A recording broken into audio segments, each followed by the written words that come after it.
latest and greatest in technology. Today, we're going to dive into the Vibrant Star Video Call Center, a game-changing platform that's taking the world by storm. So, let's get started. First off, let's talk about the Vibrant Star Video Call Center's actionable marketplace. This feature allows you to easily connect with potential customers and clients, making it a powerful tool for your business. With just a few clicks, you can create a professional profile, share your products or services, and start building your brand. Now, let's move on to the advanced features of this platform. The Vibrant Star Video Call Center is designed to make your life easier, and it does just that. With its intuitive interface and user-friendly design, you can manage your calls, messages, and appointments with ease. Plus, the platform is equipped with advanced analytics, so you can track your progress and make data-driven decisions to grow your business. But wait! There's more. The Vibrant Star Video Call Center also offers a range of top features that set it apart from the competition. For instance, you can customize your call center with your own branding, making it a true reflection of your business. And let's not forget about the 24/7 customer support, ensuring that you're always taken care of. Now, let's talk about the benefits of using the Vibrant Star Video Call Center. First and foremost, it's a cost-effective solution that can help you save time and money. With its advanced features and user-friendly interface, you can streamline your operations and focus on what matters most, growing your business. So, there you have it, folks. The Vibrant Star Video Call Center is a game-changer in the world of business communication. Whether you're a small business owner or a seasoned entrepreneur, this platform is definitely worth checking out. Thank you so much for tuning in today. If you found this video helpful, please give it a thumbs up. And don't forget to subscribe to our channel for more tech insights. As always, stay curious and keep exploring the world of technology. Hey there, everyone! Welcome back to our channel. Today, we're going to talk about a fascinating topic, social fidelity. Specifically, we'll be discussing why social fidelity is important and how it can benefit us all. So, let's dive right in. You know, in today's world, it's easy to get caught up in the hustle and bustle of everyday life. We're constantly bombarded with information, and it can be difficult to separate fact from fiction. That's where social fidelity comes in. Social fidelity is all about being true to ourselves and others. It's about being honest, transparent, and accountable for our actions. In a world where misinformation and fake news are rampant, social fidelity is more important than ever. You see, when we're honest and transparent, we build trust with others, and when we're accountable for our actions, we show that we're responsible and reliable. These are qualities that are essential in today's society. But social fidelity isn't just about being honest and accountable. It's also about taking ownership of our actions. When we do this, we're more likely to make better decisions and take responsibility for our lives. Now, let's talk about the benefits of social fidelity.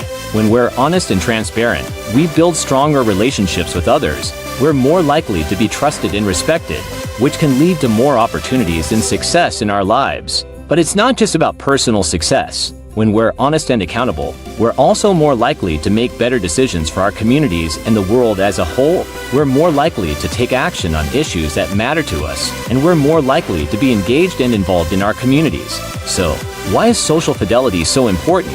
It's because it's the foundation of a healthy and thriving society. When we're honest and accountable, we're more likely to build strong relationships, make better decisions, and take action on issues that matter to us. In conclusion, social fidelity is a concept that we should all strive for. It's about being true to ourselves and others, taking ownership of our actions, and building strong relationships in communities. So, let's all work together to promote social fidelity and make the world a better place. Thank you so much for tuning in today. If you enjoyed this video and found it helpful, please give it a thumbs up. And don't forget to subscribe to our channel for more great content. Until next time, stay honest, stay accountable, and keep building those strong relationships. Hey there, everyone! Welcome back to our channel. Today, we're going to dive into the fascinating world of website experience and how it's shaped by our future, our membership, and our commitment to social fidelity. So, let's get started. First off, let's talk about the website experience. We've worked hard to create an advanced and professional platform that's easy to use and packed with useful tips. We've designed it with you in mind, and we're constantly improving it to make sure it's the best it can be. But here's the thing, our website experience is driven by our members. We're not a consumer-driven experience like many others out there. Instead, we're a membership-driven platform because we believe in our future and the potential it holds. We're committed to making sure that our members succeed in business and find happiness in their personal lives. Now, let's talk about social fidelity. We're all about being an example of self-awareness and self-sustainability. We believe in bottom-up accountability, which means we're always striving to do better and be better. We're constantly learning and growing, and we're proud to be a part of this community. So, what does all this mean for you? It means that when you join our platform, you're not just a number. You're a valued member of our community, and we're here to support you every step of the way. We're committed to helping you succeed, and we're always working to make our platform the best it can be. Thank you so much for joining us today. We hope you enjoyed this insight into our website experience and our commitment to our members. If you haven't already, please consider joining our platform and becoming a part of our community. We can't wait to see you succeed. As always, please like, share, and subscribe for more content like this.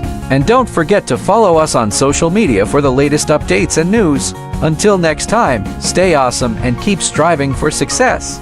Hello everyone, welcome back to our channel.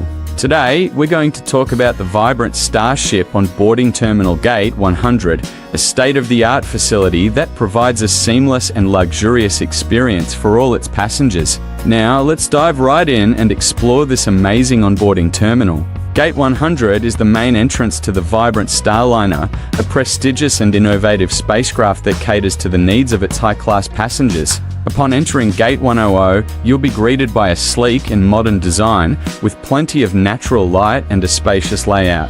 The terminal is equipped with the latest technology, ensuring a smooth and efficient check-in process. One of the standout features of Gate 100 is its vibrant Starliner on-boarding business first-class clients area. This exclusive section is designed for the most discerning travelers, offering a range of premium amenities and services. From the moment you step into the business first-class area, you'll be treated to a world of luxury and comfort. The lounge features plush seating, a variety of refreshments, and a dedicated concierge service to cater to your every need. But that's not all. Gate 100 also houses the vibrant Starliner onboarding business first-class clients tower blog public knowledge base. This comprehensive resource center is at your service, providing all the information you need to make the most of your journey.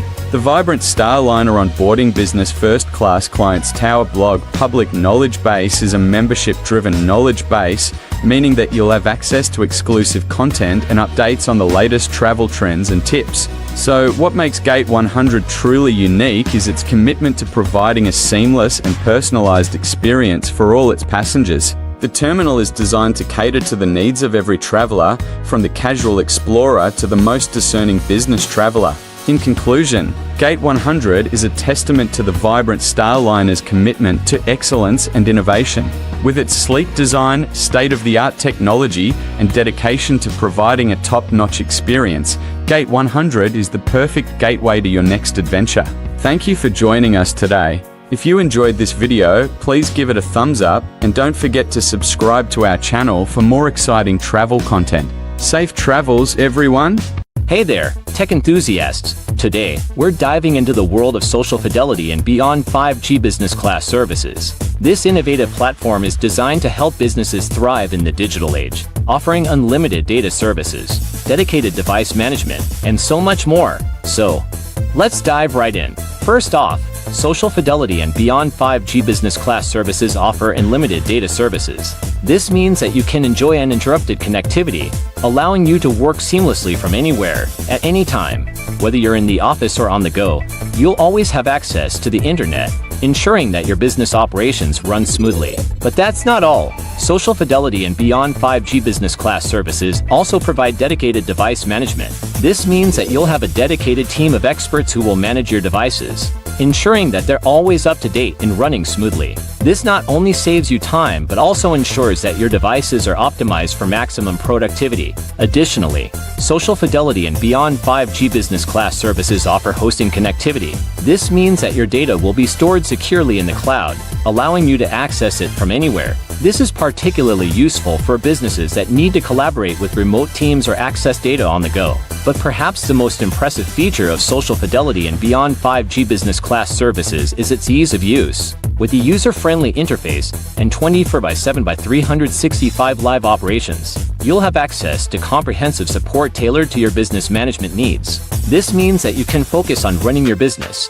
while the platform takes care of the technical aspects. So, if you're a business owner looking to take your operations to the next level, Social Fidelity and Beyond 5G business class services might just be the solution you've been searching for. With its unlimited data services, dedicated device management, hosting connectivity, and ease of use, this platform is designed to help businesses thrive in the digital age. Thank you for tuning into today's video. If you found this information helpful, please give it a thumbs up. And don't forget to follow and subscribe for more tech updates. Until next time, stay connected and keep your business thriving. Hey there, everyone. Welcome back to our channel. Today, we're going to talk about actionable marketplace solutions and how they can help us become more accountable and productive in our daily lives. You see, by producing results and focusing on bottom-up accountability, our membership can truly shine as a vibrant example of what's possible. On the other hand, top-down corrective measures have often exposed the weaknesses of humanity, but that's all about to change. The Internet of Things is a wake-up call for all of us, urging us to be the change that others will see. This change will drive the greatest production of humanity, and the world is more than ready for it. So, let's work smarter and embrace this change together. Thank you so much for tuning in. And if you enjoyed this video, please don't forget to hit that like button, subscribe to our channel, and share it with your friends. Until next time, stay productive and accountable. Hey there, folks. Welcome back to our channel. Today, we're going to dive into a fascinating topic: the evolution of humanity beyond the 5G and how our actionable marketing values are becoming more human. You see, in the past, we've been focused on 5 key aspects of human development: gathering, gathering, gathering, gathering, and gathering. But now, we're moving beyond those 5Gs and embracing a new approach. Our marketing values are shifting towards a more human-centric approach. We're no longer just about gathering, but we're now focusing on giving, giving, giving, giving, and giving. So, let's embrace this new era of humanity and strive to make our marketing efforts more human-centric. After all, isn't that what truly matters in the end? Thank you for joining us today. If you enjoyed this video, don't forget to hit that like button, share it with your friends, and subscribe to our channel for more insightful content. Until next time, stay human. And I'm going to extend this now to the biology. And I want to show you the website for free articles and references about what I'm talking about. So you can go there. And I have 2 announcements before I talk. Okay. Number 1, the science I'm going to present can change your life very profoundly. When I first started lecturing, I told people, with this science, you can create the most wonderful life on this planet. And then the people in the audience would look at me and go, your life does not look that good. And I said something like, do as I say, not as I do. But the secret I found out is 2. First part is to know, to have the knowledge. But the second part is the most important, and that part is you must actually use the science in your life or it doesn't work. And the truth, as I see it from my own life, is that if there is a heaven, I think it's here right now. And that's from using my own knowledge in my life. And that's the big point. Okay, and number 2 is the medical profession does miracles. However, there are great problems in the medical profession. Medicine does miracles with trauma like if you break something or you got to cut something out or put something back in, they do miracles. However, if there are illnesses like cancer, Alzheimer's, diabetes, these kinds of illnesses, medicine does not do a very good job. And the reason it is not the practitioner, it is the education that we provide to the medical doctor. I was a professor in medicine. I taught medicine for 20 years, and we do not provide a proper and complete education. And the main reason, the pharmaceutical industry does not want us to teach how you can heal yourself. So if I say something bad about medicine, it's not the medical doctor. Okay. I am a cellular biologist, and I want to tell you about a misperception you may have. When you look in a mirror and see yourself and you see like one person looking back, that is not true. You are made out of 50 trillion cells, and the cells are the living entities.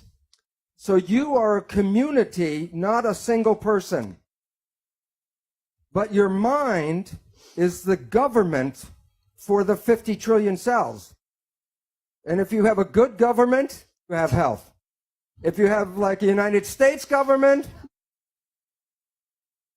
then you are sick. Dann schaut's schlecht aus.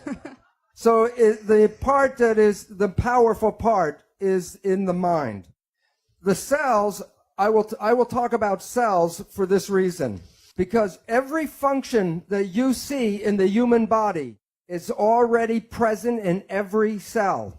Every cell has a respiratory, a digestive, an excretory system, a nervous system, and even an immune system in every single cell. So it's easier to understand how one cell works than to try to understand how 50 trillion cells work. There are two in philosophy. There are two beliefs about how life works, and they're very different opposing beliefs. These beliefs come from the time of the ancient Greeks before Christ. And the first belief is from a man called Democritus. He is the man that gave us the word Adam. And this is what he said about how life works. That what you see physically is all there is. There's nothing in the empty space. If you want to understand life, then you have to understand atoms. And that means uncuttable. The smallest thing is an atom. And there's atoms, and then there's empty space. So atoms are in space. And then motion is when atoms hit each other and bounce like a billiard ball. So life is atoms colliding with each other. A completely different point of view is provided by Socrates. He has a dualistic vision. One is there's an invisible energy which he calls a form or a soul that gives shape to matter. That this energy was here before life and will be here forever. The energy is separate from matter. That the energy is perfect and ideal, and it is unchanging. Then he talks about the material world, the physical world, and he says that the physical world is imperfect or a corrupt shadow of the ideal. So, for example, you can imagine the concept of a perfect circle, but you can't, with a pencil, you can't make a perfect circle. So that the invisible world is perfect and the physical world is not. And this is the foundation of like the church that says that this world is not where we want to be. We want to be in the perfect world. So there are two beliefs of how cells are controlled. One is the control comes from the outside in, and the other is that the control is from the inside and goes out. The belief of the outside control is from Socrates, that a form or a soul comes in and gives life. and the followers of Socrates are spiritualists. In contrast, the followers of Democritus talk about atoms and mechanism. And in today's world, religion is the follower of Socrates, and science follows Democritus. Okay. The belief in Democritus is based on the work of Isaac Newton. Newton was studying what they believed the space and the stars were like a giant machine, a celestial mechanism. Then he created a mathematics called calculus and put in the data, for example, of the moon going around the earth, and he included mass, gravity, and acceleration. And with his equations, he could predict the accurate movement of the solar system.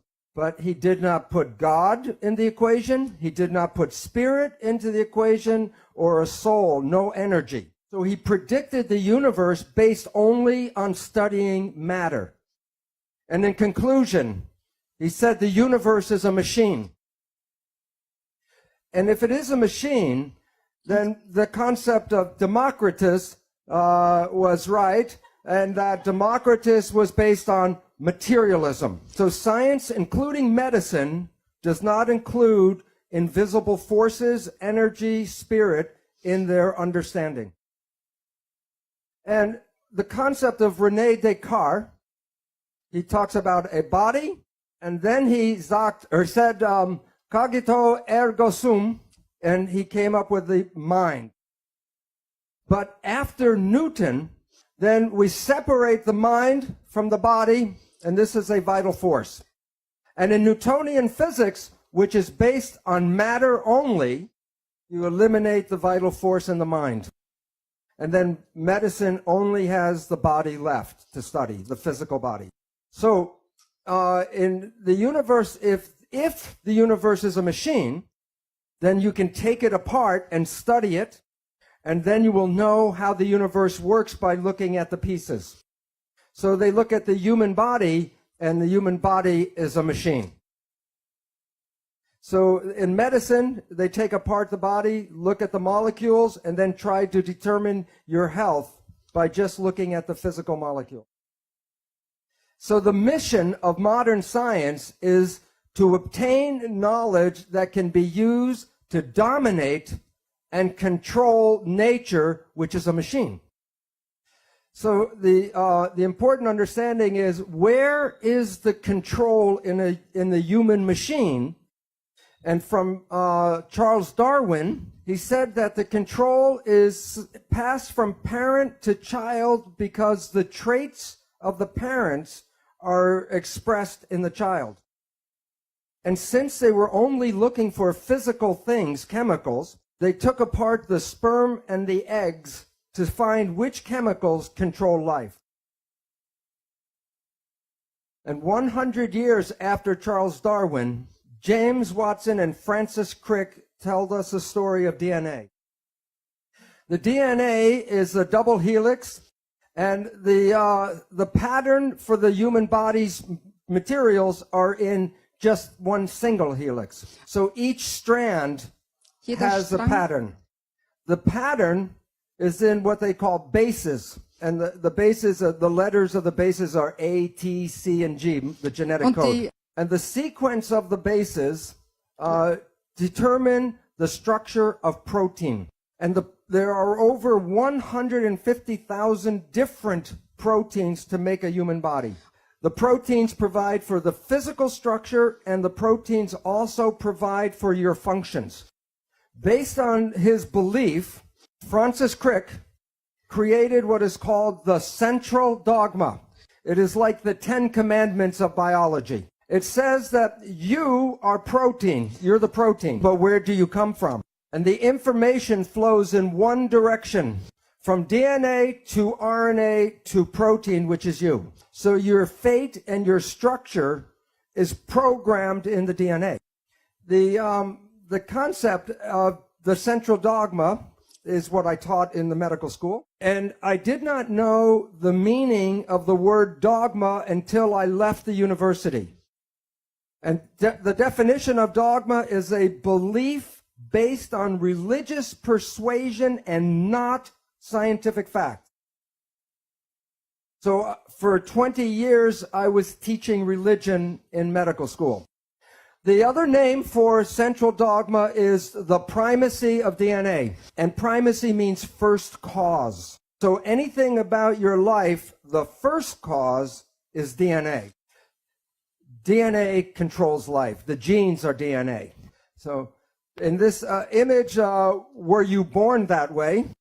It reveals our belief that all of your traits, physical, behavioral, emotional, are all programmed in the DNA. When we were teaching this in the school, we call it genetic determinism. Genes control and determine the character of your life. But you didn't pick the genes you came with. You can't change the genes you came with. So you become a victim of your heredity.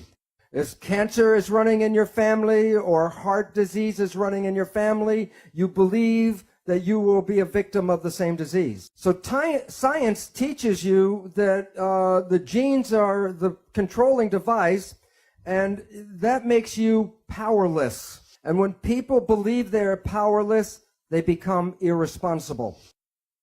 But the question is, what kind of belief do we teach in the end? So what we were teaching in medical school is conventional belief that the medical model is that you are a biochemical machine controlled by genes. And the significance of that is this is based on logic. If a healing profession works in agreement with nature and science, then that healing profession should be a benefit to the patients. But if a healing profession does not understand science and nature, then it may be a detriment to the patient. The leading causes of death in the United States are as follows. Number 3, cancer, with 553,000 people die every year. Number 2 is cardiovascular disease, with 700,000 people die every year. And the leading cause of death is called iatrogenic illness. And what that means is illness due to medical treatment. 784,000 people die every year from medical treatment, not from the disease, but from the treatment of the disease. Over 300,000 people die from prescription drugs. So the belief in the medical model is false. There are 4 assumptions that Greg talked about, but I will talk about 3 of these assumptions and how they relate to the cells and the biology. Assumption number 1 is that the body is a physical machine made out of parts, chemicals, and molecules and atoms, and that's all you need to know. And this is the foundation of Newtonian physics, only studying the material. Assumption number 2, genes control biological expression. And assumption number 3 is that Darwinian evolution provides for the biological world that we have. I will now talk about each one of these in a row and how they relate to biology. The first assumption about Newtonian physics. Okay. Science is like a building with many floors, and the lower floors are the foundation for the floors above. The first floor in science is mathematics. Before Newton could understand the planets and how they move, he had to create differential calculus. From mathematics, then we go to physics. So Newton took us from math to physics. The study of matter leads to the study of chemistry. There are different kinds of chemistry till you get to biological chemistry, biochemistry, which then leads to biology. And then from biology, we go to psychology. There's a law involved here. If a science on a lower floor changes its belief, all the other sciences above must accommodate that. So in physics, the one that we are using in medicine is Newtonian physics. And so we want to understand how the cells work. We must understand mechanisms. And mechanics equals physics. So you can say Newtonian physics, Newtonian mechanics, or quantum physics and quantum mechanics, same thing. So before you can understand how biology works, you must understand mechanisms. That the physics that we talked about, Newtonian physics, said that the universe is a machine made out of matter. But in 1925, quantum physics said, no, the universe is made out of energy. So when we talk about energy, energy is like waves in the water. That is, in fact, actually energy moving through water. So this is the actual shape of energy waves going through space. The question is, when two waves are coming toward each other, what happens when they meet? And the answer is they become entangled with each other. So in this room right now, there are radio, television waves, cell phone waves, all kinds of energy in the room entangled. But matter, I can separate and study each piece, but energy waves, I cannot separate. So conventional science is reductionistic. It takes things apart and studies pieces. But the new physics says, no, you have to study wholeness because you cannot separate the energy. So when a doctor looks at a sick patient in his office, he looks at his physical body and tries to understand what's going on. But what we all know about wholeness is that what affects the patient is his job, the family, the environment, the community, so that to study illness, you can't see it just in the physical body. So this is how energy waves interact. I drop two rocks from the same size rocks from the same height at the same time, and they hit the water. And the ripples are in phase and they come toward each other. The question is, what happens when the waves meet? So I will pretend by putting one wave over the top of the other wave. This wave goes this way, this wave goes this way, this is overlap. And to find out what you do, you add up the waves. 1 plus 1 equals 2.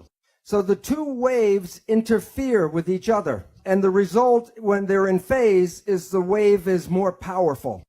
Okay? It is called constructive interference. Okay? There is an opposite effect. This time I drop the two rocks from the same height, but I drop one before the other. And the ripples come toward each other, but they're out of phase. One wave is going up, one wave is going down. So watch what happens when they meet. Add them up. -1 plus 1 plus 1 minus 1.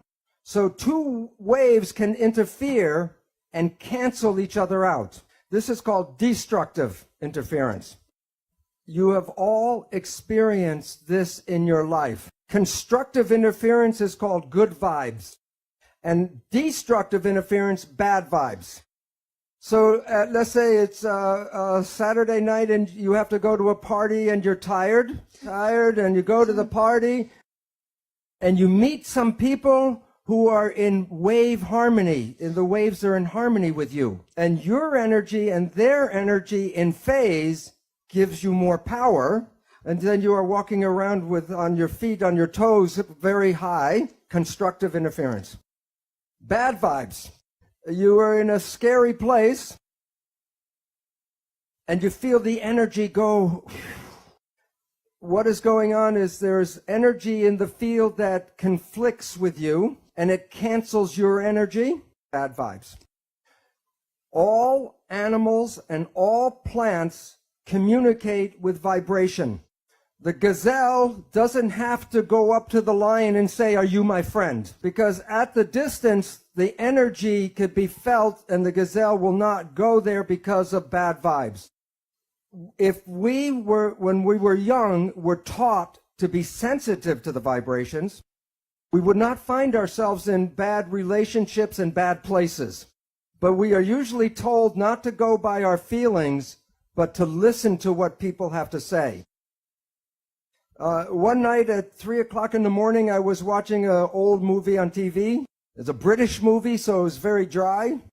And I was going to go shut it off, and the one line came out that was worth staying up all night for.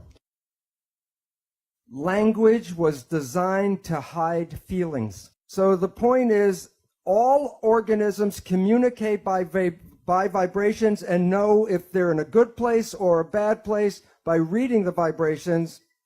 But we humans have that ability, but are not trained to use that ability.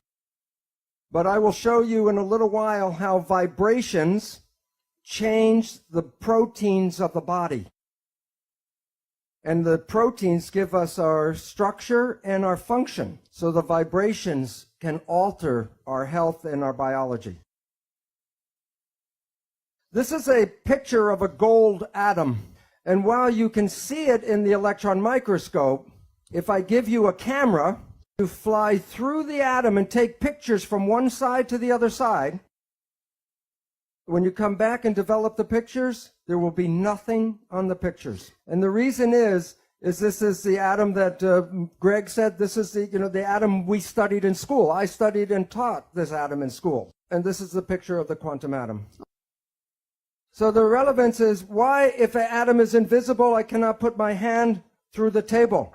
Well, this is a picture of a tornado. And I say, drive your car 150 kilometers per hour straight here. Will the car go through the tornado? Yes or no? It would be like hitting a stone wall. The car will be smashed by hitting the tornado. And yet you can see the tornado, so you say it's physical. But if you take the dirt and the dust out, and you then drive across the field at 150 kilometers per hour right here, it would be like a clear day, and then you would hit like a stone wall. And the reason is that there's a force field, a force, and you can't go through that force. And atoms are miniature tornadoes. So when we talk about the atom in a textbook, we have the nucleus and the electrons in shells. The protons are positive and the electrons are negative. And every atom has an equal number of protons and electrons. So every atom is neutral. However, the electrons are not equally distributed. So that on this side of the atom, it's more negative, and this side more positive. So if I break a voltmeter and read here is negative, if I take the voltmeter and read here is positive. But instead of moving the voltmeter from negative and then move it here as positive, all atoms are spinning all the time. So as this atom is spinning, then I put a voltmeter, and one side red is positive and negative, red and blue. So you are watching the waves of positive and negative, and I record them. And then when you look at the character of the atom, you see the character is a wave. So atoms are in physics, in today's physics, they study the electrical activity of atoms. When you and I went to school, we studied the physical character of the atom, the mass and the weight. And today, physics studies the vibration, not the physical. So that all atoms create waves. So that the picture of the atom is like the waves with the atom in the center. So when we want to study atoms, when you use Newtonian physics, you study two particles hitting each other like billiard balls. But in quantum physics, we don't study the particles, because in quantum physics, we study the waves. And we study how the waves interact, interference. So there's constructive and destructive interference between atoms. All of the waves together is called the field. So you're made out of atoms, but you also are the field. So you are connected to everything because you can't separate waves. This is a new technology showing you pictures of atoms and electrons. And a scientist can manipulate and make a corral out of the atoms. And trapped in this corral are two electrons. And you can see the waves in the electron microscope picture from the atoms. These are the waves. And then you can see where the waves of one atom and the waves of the other atom interact and interference. So the new physics says don't look for particles, talk about the field and the waves. This is from Scientific American, but it's not the title I'm interested in. It's a subtitle. And the relevance is this. Are you made out of atoms and molecules, yes or no? Because if you are, then you are giving off light and energy, and you are absorbing light and energy. So while you see yourself as a physical entity, in the new physics, you are energy waves interacting with each other in the room right now. In the old days, this was the only color picture in my chemistry textbook. And it's the spectrum of emission for each element in the periodic table. There are different frequencies for each atom. What's interesting is in medicine, we don't study energy. The reason is the drug companies sell chemicals, they don't sell energy. So interesting is that every element has its own vibrational frequency. And the newest technology in medicine was designed by physicists. CAT scan, MRI, sonogram. And what's interesting is the physicists designed the machine, and what you're reading are the vibrations of the cells in the tissues, and the specific vibrations can tell you if the cells are in health or disease. But medical doctors don't understand the nature of energy. So they will use this as a map to find where a cancer is. And then use a scalpel and cut out the cancer. But remember, all atoms give off energy and all atoms absorb energy. And when two energies interfere, you can change the power from zero, from destructive, to increase the power, constructive interference. So instead of using a scalpel to cut out a cancer, you should be able to put energy into this cancer and cause the cancer to go away. And this is the physical foundation for hands-on healing for thousands of years. This is a simple experiment I did at my home for cheap. I took a piece of iron and a file and filed it and made iron dust. And I put the iron filings in a salt shaker and sprinkled them on the paper. Every time I sprinkle it, I get a random pile. So if I throw this away and do it again, I get a random pile.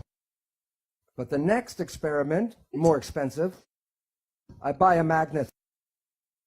Now I sprinkle the filings, and what do I get? I get the magnetic field shaped by the filings. And the significance is very important. The filings without the magnetic field are random, but when I put the field in, the field shapes matter. And the significance is by Albert Einstein. I'll make a quote from Albert Einstein. The field is the sole governing agency of the particle. And so that the energy in visible fields shape matter.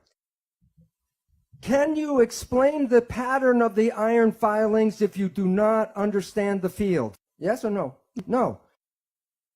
Can you understand the pattern of my cells in health and disease if you don't understand the field? So this is why medicine has failed, because it wants to understand the structure of health and disease, but does not include the field in its understanding.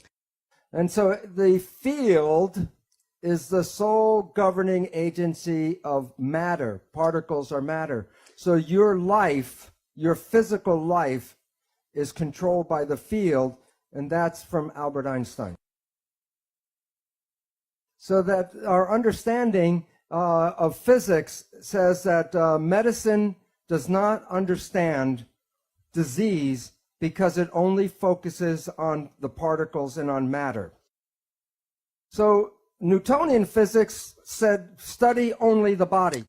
And quantum physics says no. Quantum physics says matter and energy are connected. The new physics, we bring the mind, which is energy, back to the body, And the relevance is just from what Albert Einstein said. So the mind is the field, and it gives shape to the body. So what you are believing and what you are thinking So changes überzeugt your hat. body.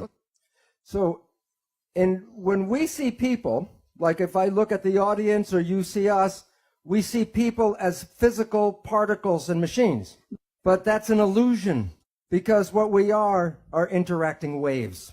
That's why one person can affect another person just by being in the field. So we go back to science and we say, this is not correct. There's a new mathematics that's important called fractal mathematics, which explains our physical universe. A new physics, quantum physics, which explains the world in terms of energy.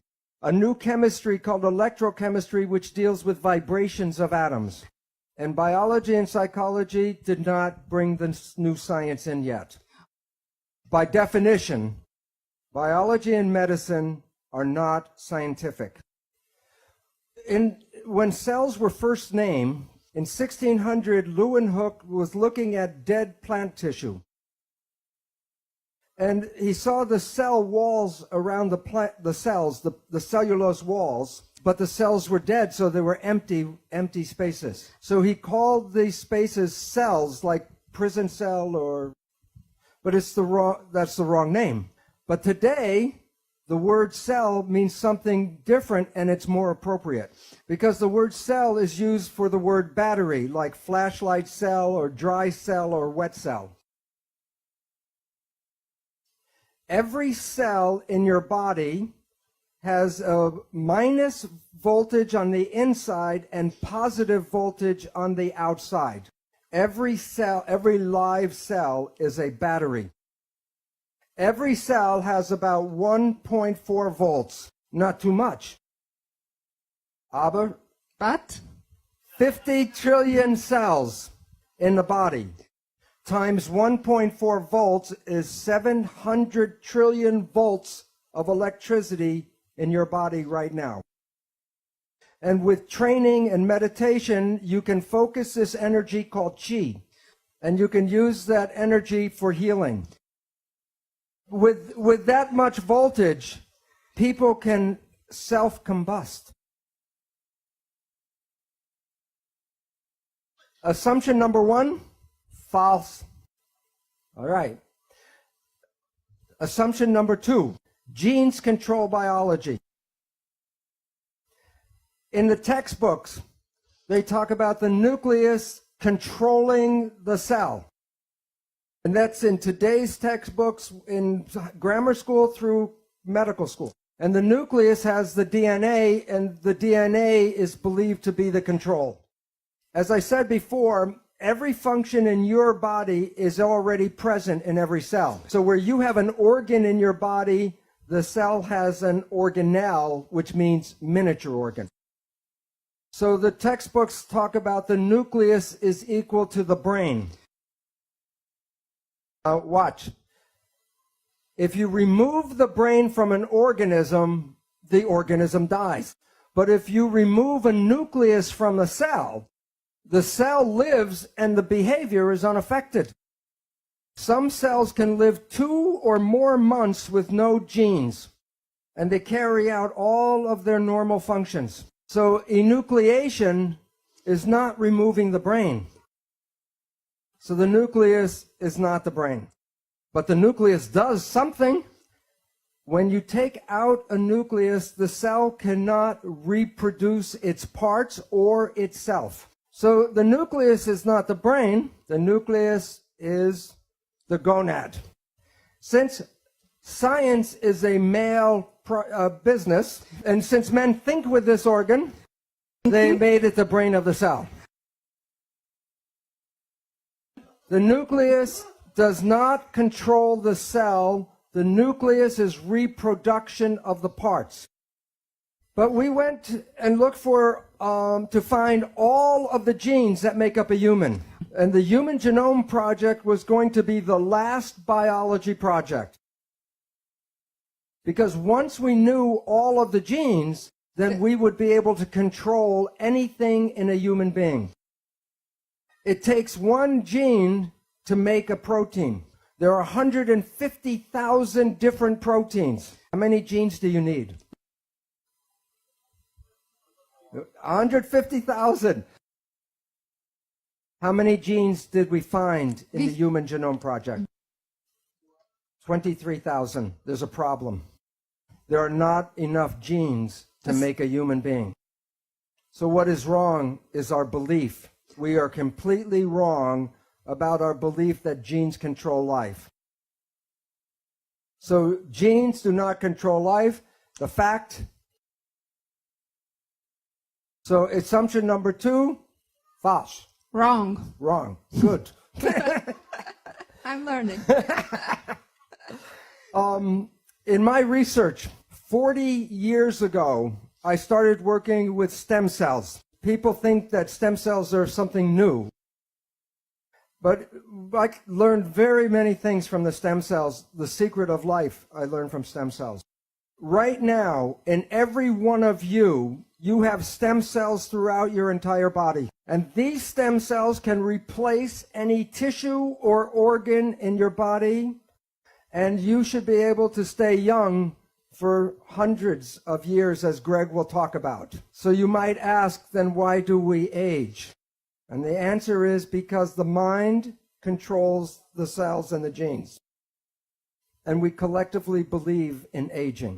So that my research, early research, I have a tissue culture with multipotential stem cells.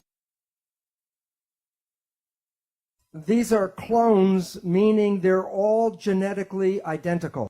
In my experiment, I take a group of cells, so I take this group of cells and put it into another petri dish with a different environment, environment A. And environment A, the conditions of the medium, the stem cells form muscle. But I could go back and take the very same genetically identical cells and put them into culture dish with environment B, and the cells form bone. Or I could go and take the very same cells and put them in culture dish C with a different environment, and the cells form fat. What controls the fate of the cell? The environment. They were genetically identical, only the environment was different. So I published this work in 1977, and it's a fine structural analysis of normal and modulated cells in myogenic culture. It sounds like Latin, but it sounds like Latin, and so science is like the church, so you can't understand what I'm talking about. But what is the meaning? Is that this is the first scientific report that I made, how the environment controls the fate of your cells. And I use the word modulated, meaning altered, because there was no other word.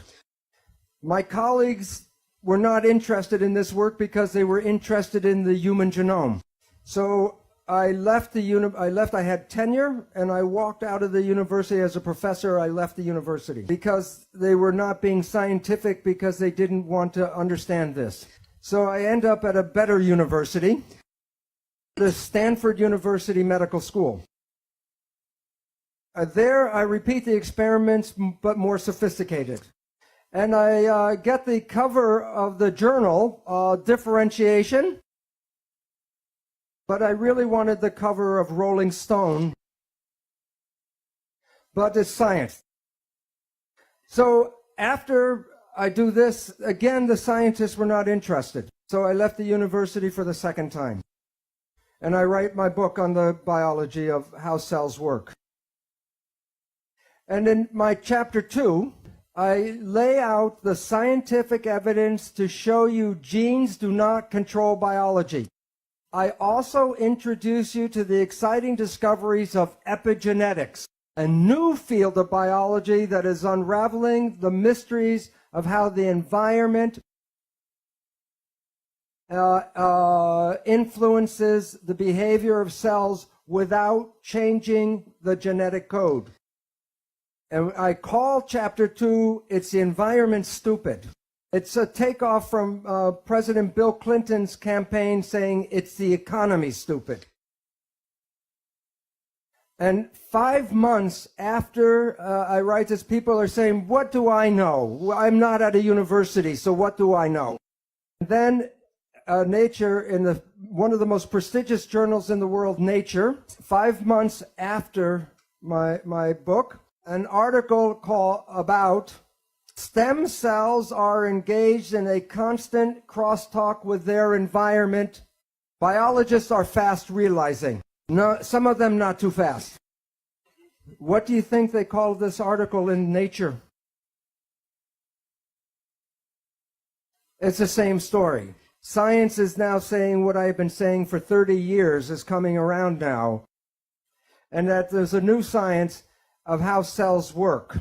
After lunch, I will show you the science of actually how the cells work, and you will have more knowledge than most doctors in the world today because they still believe in the genes. Now we'll go faster. But this is going to be the fun part because this is where I'm going to explain how the biology actually works. And I will we'll get to the secret of life before we're over. Okay, so what we were talking about is how cells actually work. And it's very similar to this. It's a machine. So just as the gears move and connect and turn and make an action, so do the proteins inside the cell. And there are proteins, I said there are 150,000 different proteins that provide both for our structure and our behavior. So 150,000 different shaped proteins. Now, again, it's like inside the cell, they're just like a clock with all the proteins engaging like gears.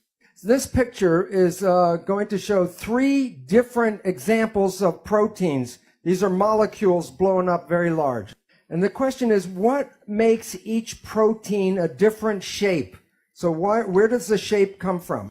And is underneath the skin, there's a backbone inside each protein, a backbone. And just like a backbone gives you your shape, or you can change your shape, so does a protein. Now, what's really interesting is that all proteins share the same characteristics, so I only have to talk about one protein, but then I'm talking about all proteins. All proteins have a backbone made out of linked units, just like the vertebrae. The backbone pieces are called amino acids. There are 20 different shaped amino acids. And what makes each protein different is the length of the chain and also the sequence of the different amino acids. The DNA, the gene, is the information of which amino acid comes after the other amino acid. But this is not the best model because all the beads have the same shape. So I'm going to use 3 different shaped pipes. A straight pipe, one with a 90-degree bend, and one with a 45-degree bend. That's just 3 out of how many? So, okay, and they're just like the beads, they plug into each other. And these are bonds, and in the real chemical name, they're called peptide bonds. So I will assemble this one protein.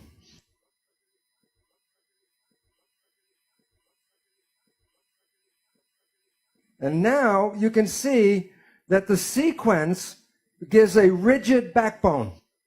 And one quick question.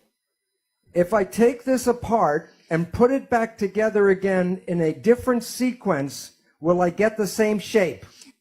No. So good, because that means what's the point is that every protein has a unique sequence. So how does it work? Let's go to this picture. That one, can you in your mind see them moving? Okay, now replace the gears with protein. Okay. Now in your mind, can you imagine when this protein moves, it moves this protein, and then it moves this protein. And this is a combination of a protein and a metal machine. Now take away the metal parts, protein machine. Now, there are different groups of proteins. When they move, they make different functions. And the proteins are called pathways. Okay? So there's respiratory pathway, a digestion pathway, muscle contraction pathway. Okay, so inside every cell are protein gears. When they move, they make functions. And most students in medicine or science or complementary medicine study this protein system called the Krebs cycles. Anybody knows the Krebs cycle? And these are protein gears that when they engage create the function of the Krebs cycle. Okay, now are you ready for the secret of life? Okay, before I tell you the secret, I want you to know the sky is not going to open up and the light come in here. It's not such a big secret. Like a backbone, you can twist and flex and change the shape. So I will show you two shapes and ask you which shape is more stable, 1 or 2. And you can't answer the question because I leave out one fact. Okay, the yellow pipe are both negatively charged. 1, or this is 2. 1, which one? This one. Yeah, because the two negative charges, they repel each other. Okay, now the secret. There's a protein, and then there's something called a signal. The signal can be a chemical, like a drug, a hormone, a growth factor. Or a signal can be a vibrational wave. But I'll use the chemical one because you can see it. Now here's this is negative, the yellow, okay? And this is positive charge, but more positive charge than this has negative charge. Okay? This comes like this. And when it gets near the protein, it will bind. What's the charge at this end? Yeah, and the charge here? Is this more stable or is this one more stable? What did it do? It changed shape? It moves. Movement is where life comes from. When proteins change shape, they create behavior. Now, if the signal comes off, what does the protein do? It moves back. So that you are made out of proteins, that gives you the structure, but the movement is the protein plus the signal. So if you are dead and you still have your protein body, what's missing? The signal. Okay. So in this protein gears, and each protein is like a lock, and the signal is like a key. And there's a different signal for different protein. When the signal moves and binds to the protein, behavior. When the signal is not there, no behavior. If you want the behavior to go again, what do you have to do? Under signal. Another signal, and then protein goes again.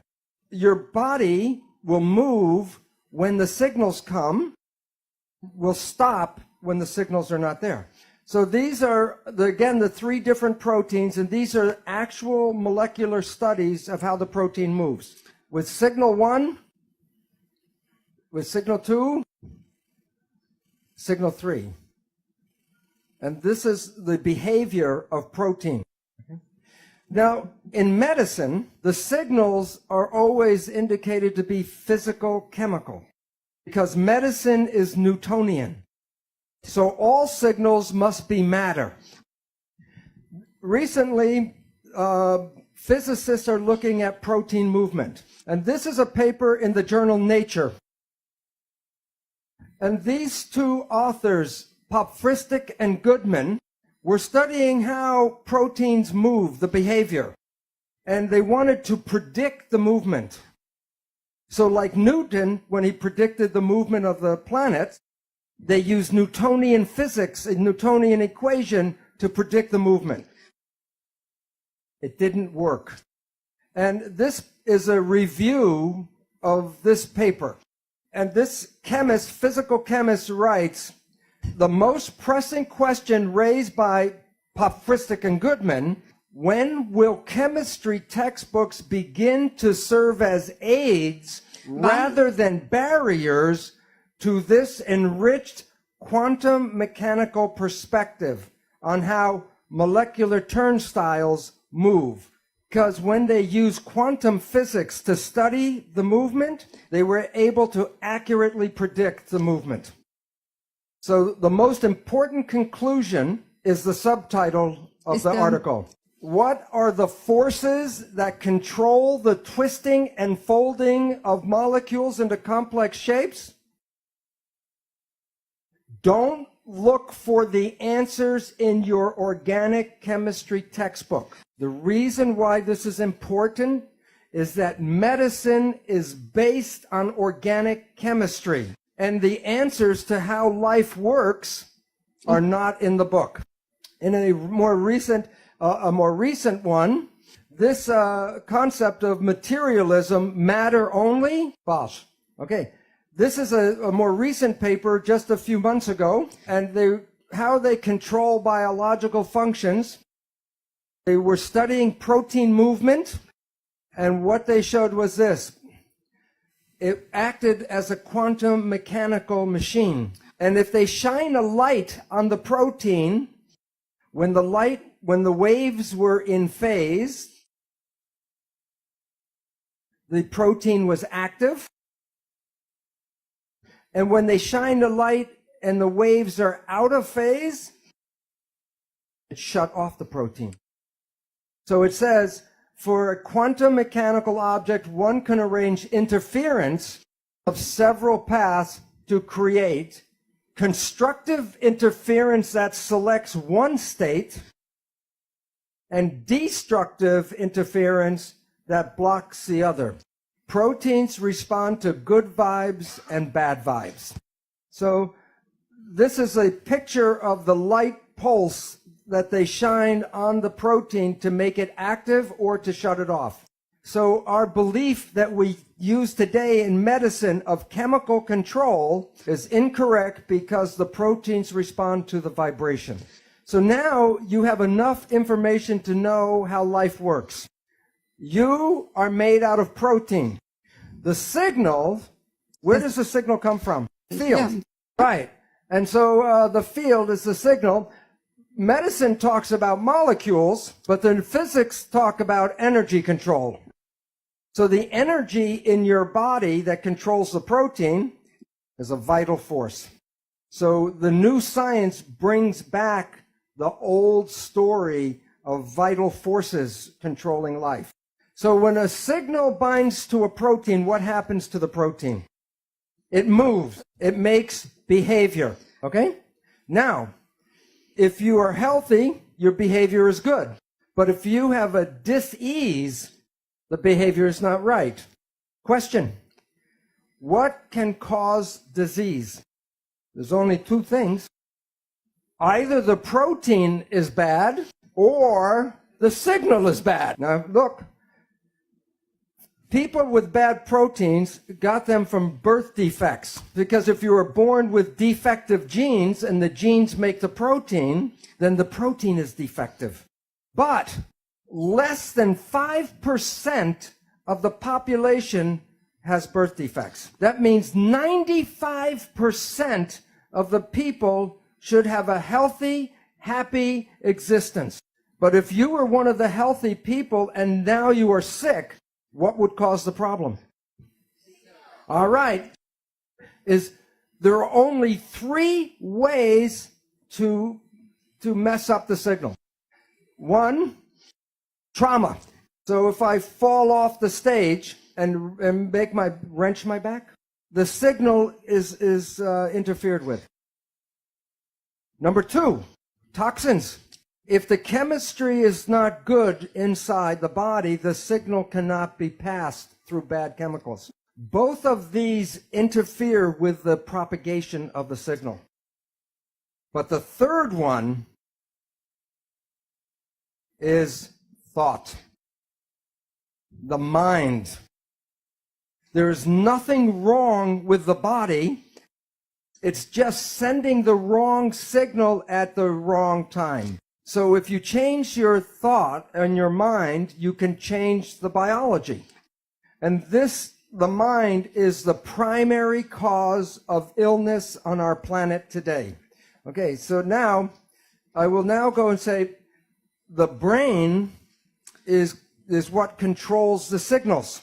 So I will now show you how the brain of the cell works, because it's the same mechanism that the human brain uses to control our own life. So where is the brain? What controls the cell? Brain. Where is the brain? They know. Yeah, they read your book. The membrane. Now you might say, I said before that you and the cell are the same. So you might say, am I saying that your skin is the brain? Yes. Yeah. Yeah. Yeah. Yeah. In embryology, the sperm and the egg come together to make a zygote. And then the cell divides and makes a ball of cells called the blastula. And then the cells form three concentric layers. The outer layer is called ectoderm, the middle one is called mesoderm, and the inner one is endoderm. Each layer gives rise to specific tissues and organs. The ectoderm gives rise to two things. The outer layer, ectoderm, forms skin and the central nervous system. So like the cell, your skin is the brain. Well, I will show you now how it works. Inside the cell are the protein pathways. And the outside of the cell is the skin or the membrane. The signal comes from the environment and goes through the membrane to go to the gears. So the membrane controls if the signal comes in. Okay? The signal comes from the environment, the protein creates the behavior, and the membrane is a switch. Okay. This is like the other slide. Signal plus protein. Do they know what goes over here? Behavior. Now, I'm going to show the signal comes from the environment and hits the switch. Then the switch sends a signal into the cell to the protein to make behavior. So the switch controls the signal coming in. There are over 100,000 switches on the cell at any time, but all switches are about the same. It does two things.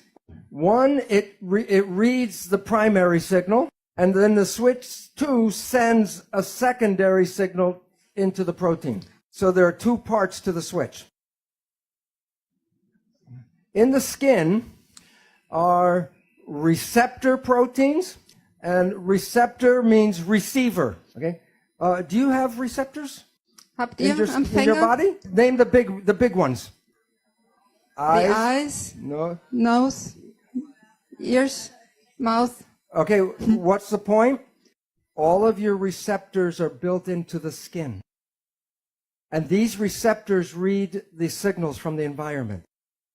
So it's just the same as a cell. This is a simple, like eye or ear or nose. The receptor has an antenna, responds to the vibration signals from the environment. What happens when a signal binds to a protein? What happens to the protein? passiert? The protein moves. So there's two states to a protein. Before the signal and after the signals, two different shapes. When the signal is active, it connects this one to this protein to this protein. And this protein, the effector, makes an effect. And it sends a signal into the cell to control the proteins. So the primary signal is picked up by the receptor. Then the receptor connects to the processor protein. and then the processor connects to the effector protein, and that sends a secondary signal to the protein pathway. Okay, now I will show you a video of how it works. This is the receptor with an antenna. This is the processor. Look at the shape and look at the shape. They don't connect. Signal comes, changes the shape. This hooks to this one. This one sends the signal into the cell. When the signal goes away, the shape goes back and the switch is broken. This does not fit. But now the primary signal changes the shape, and then this changes shape and sends a signal in. And this signal controls the function, a specific function inside the cell. So this is how a switch works. Okay. In the new biology, they talk about this is the cell membrane, and the signals come from the environment, binds a receptor, and then the effector sends signals in to control proteins. And at the end, you get behavior. So signal causes behavior. These pathways, there's a new field of science, and it's called signal transduction. And there are thousands of these different pathways. Okay. The name of the protein in science talk is complicated. It's called a receptor effector integral membrane protein complex. But I will show you there was a name for this switch for over 1,000 years. And I'll use the definition, and then I'll show you the word. The function of the receptor is awareness of the environment. Like eyes, ears, nose, gives you awareness of what's going on. The function of the effector is to send a physical signal into the cell. Or I'll call it a physical sensation. So the definition of the switch is awareness of the environment through a physical sensation. Now in the dictionary is the word perception. And the definition of perception, awareness of the elements of environment through physical sensation. What is the name of the switch that controls your biology? Perception. And why that's important is that it's you and how you see the world that controls the biology. So conclusion number one, perception controls behavior. And what causes behavior? Yes. Oh, yeah, the physical part. The protein. So the signal, the switch, controls the protein, which is the behavior. Okay. Now, we did not talk about DNA.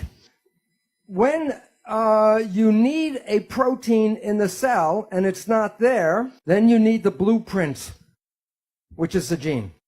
So how does it work? I get very excited because I'm going to show you how a gene works. But before I do that, I want you to know that we have been given misinformation. When people say a gene turned on and a gene turned off, it sounds like the genes make decisions. Here is the simple truth. A gene is a blueprint. So if you go to an architect office and he's working on a blueprint, and you lean over his shoulder and you say, is your blueprint on or off? And he goes, that doesn't make any sense. A blueprint cannot be on or off. It's a blueprint. A gene cannot be on or off. It's a blueprint. The truth is, are you reading the blueprint or are you not reading the blueprint? And the gene does not make that decision. So this is how it works. In the nucleus of the cell are chromosomes. The chromosomes are units of heredity. And the chromosomes are made out of 50% DNA and 50% protein. What does the protein do? And the answer is, for 50 years, we did the experiments.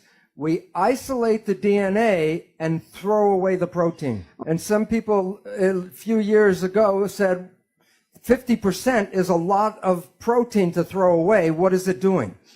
And the answer to this question will change civilization. And I'll tell you why, and the answer is because when you understand how the protein works, you understand that you control the genes do not control you. A chromosome is a DNA core with a protein sleeve. Pretend my arm, my bare arm, is DNA. And I write with a magic marker a genetic code for blue eyes. And I say, can you read the gene for blue eyes? I say, what does it look like inside the cell? Can you read the gene for blue eyes? If you want to read the gene, what do you have to do first? Take the sleeve off? What's the sleeve made out of?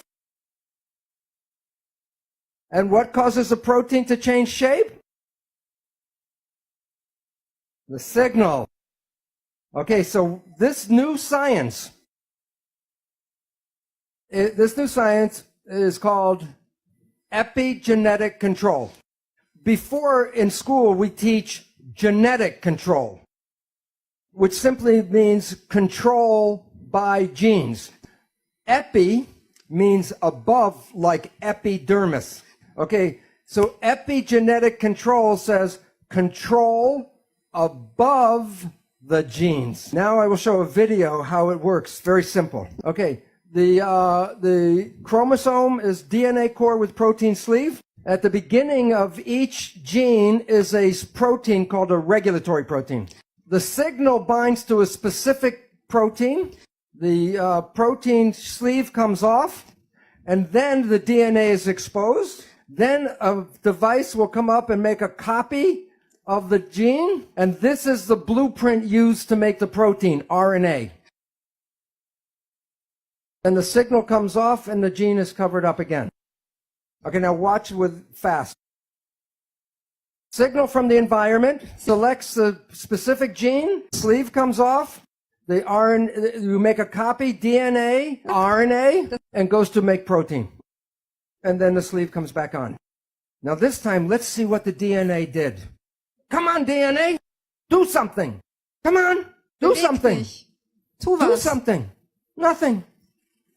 The gene does no control.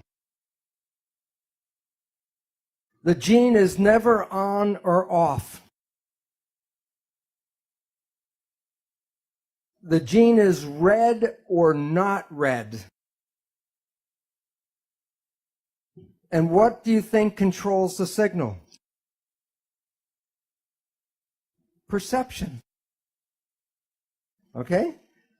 Now, so this is the same kind of signal transduction. And so the receptors are the input from the environment. Then the signal travels through the proteins. It goes to the nucleus and affects the proteins of the chromosome. And then the copy of the gene is made, and that's the output. You are not the victim of your genes because you control your genes. One gene blueprint using epigenetic control can make 30,000 different proteins from one blueprint. So you can come with good genes, and then through epigenetic control create cancer, diabetes, and it has nothing to do with the genes but epigenetic control. So you can come with good genes and make mutant products, or you can come with a mutant gene and become normal. I'll show you. This mouse is a mutant mouse, a goody mutant. Blonde, fat, and diabetic. This is a normal-looking mouse. It's normal-looking mouse because it's a goody mutant. The difference, when this was in gestation, in fetal development, the mother was fed these additives, and these affected the epigenetic control and covered up the mutant. So you can have mutant genes, but with epigenetic control, you can act and become normal. One more example. Okay, this is a mutant mouse called Kinky Tail. This is a mutant mouse, same one, normal tail. What's important is Kinky Tail is the same mutation in humans that causes spina bifida. And this gene can be covered up with epigenetic control. So you're not the victims of your genes because you can change any of your genes anytime. The following is a quote from the scientist who did this. Both nature and, I think it's written, so both nature and nurture are important and both are intertwined, but what's bigger is epigenetics in terms of bulk. Genomics might be the tip of the iceberg, but epigenetics is the base.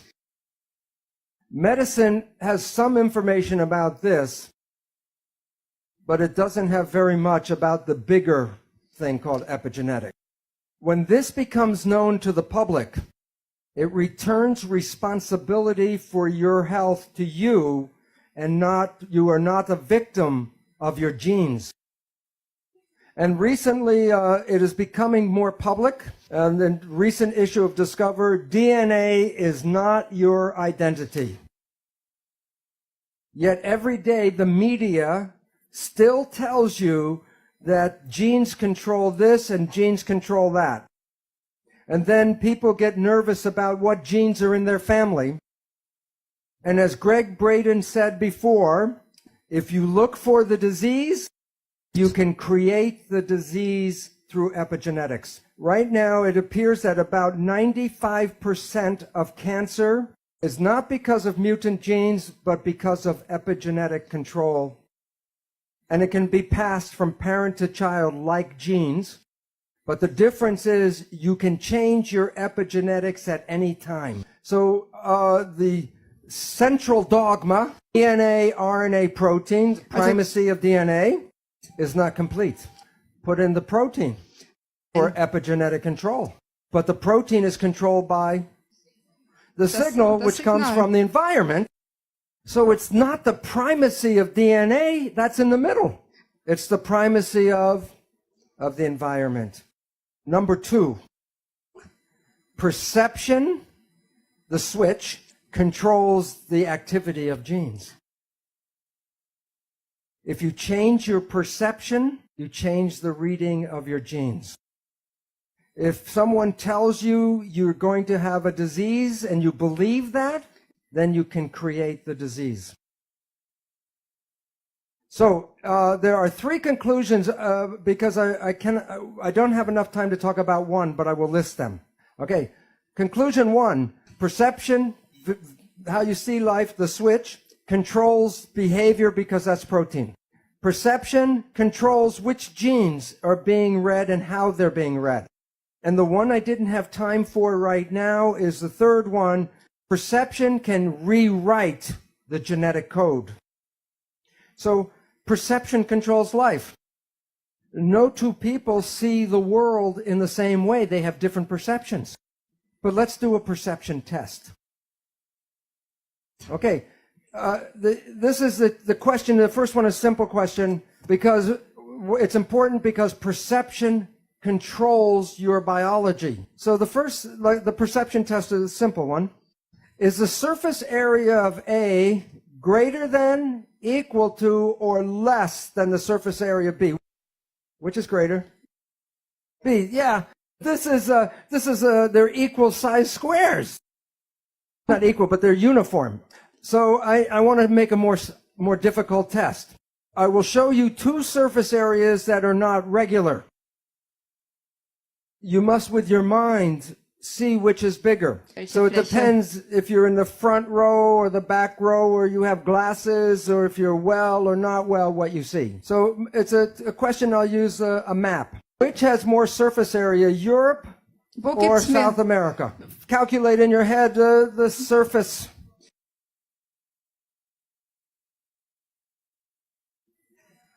The answer is South America. South America is 2 times larger than Europe. Twice as large. You could see that, right? The map is wrong. This is the Mercator map. It was made by Germans. Where did they put Germany? Deutschland is in the dead center. Isn't the equator the dead center?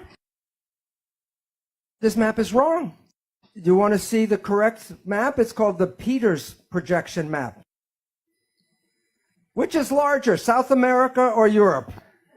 The point is that you learn perceptions.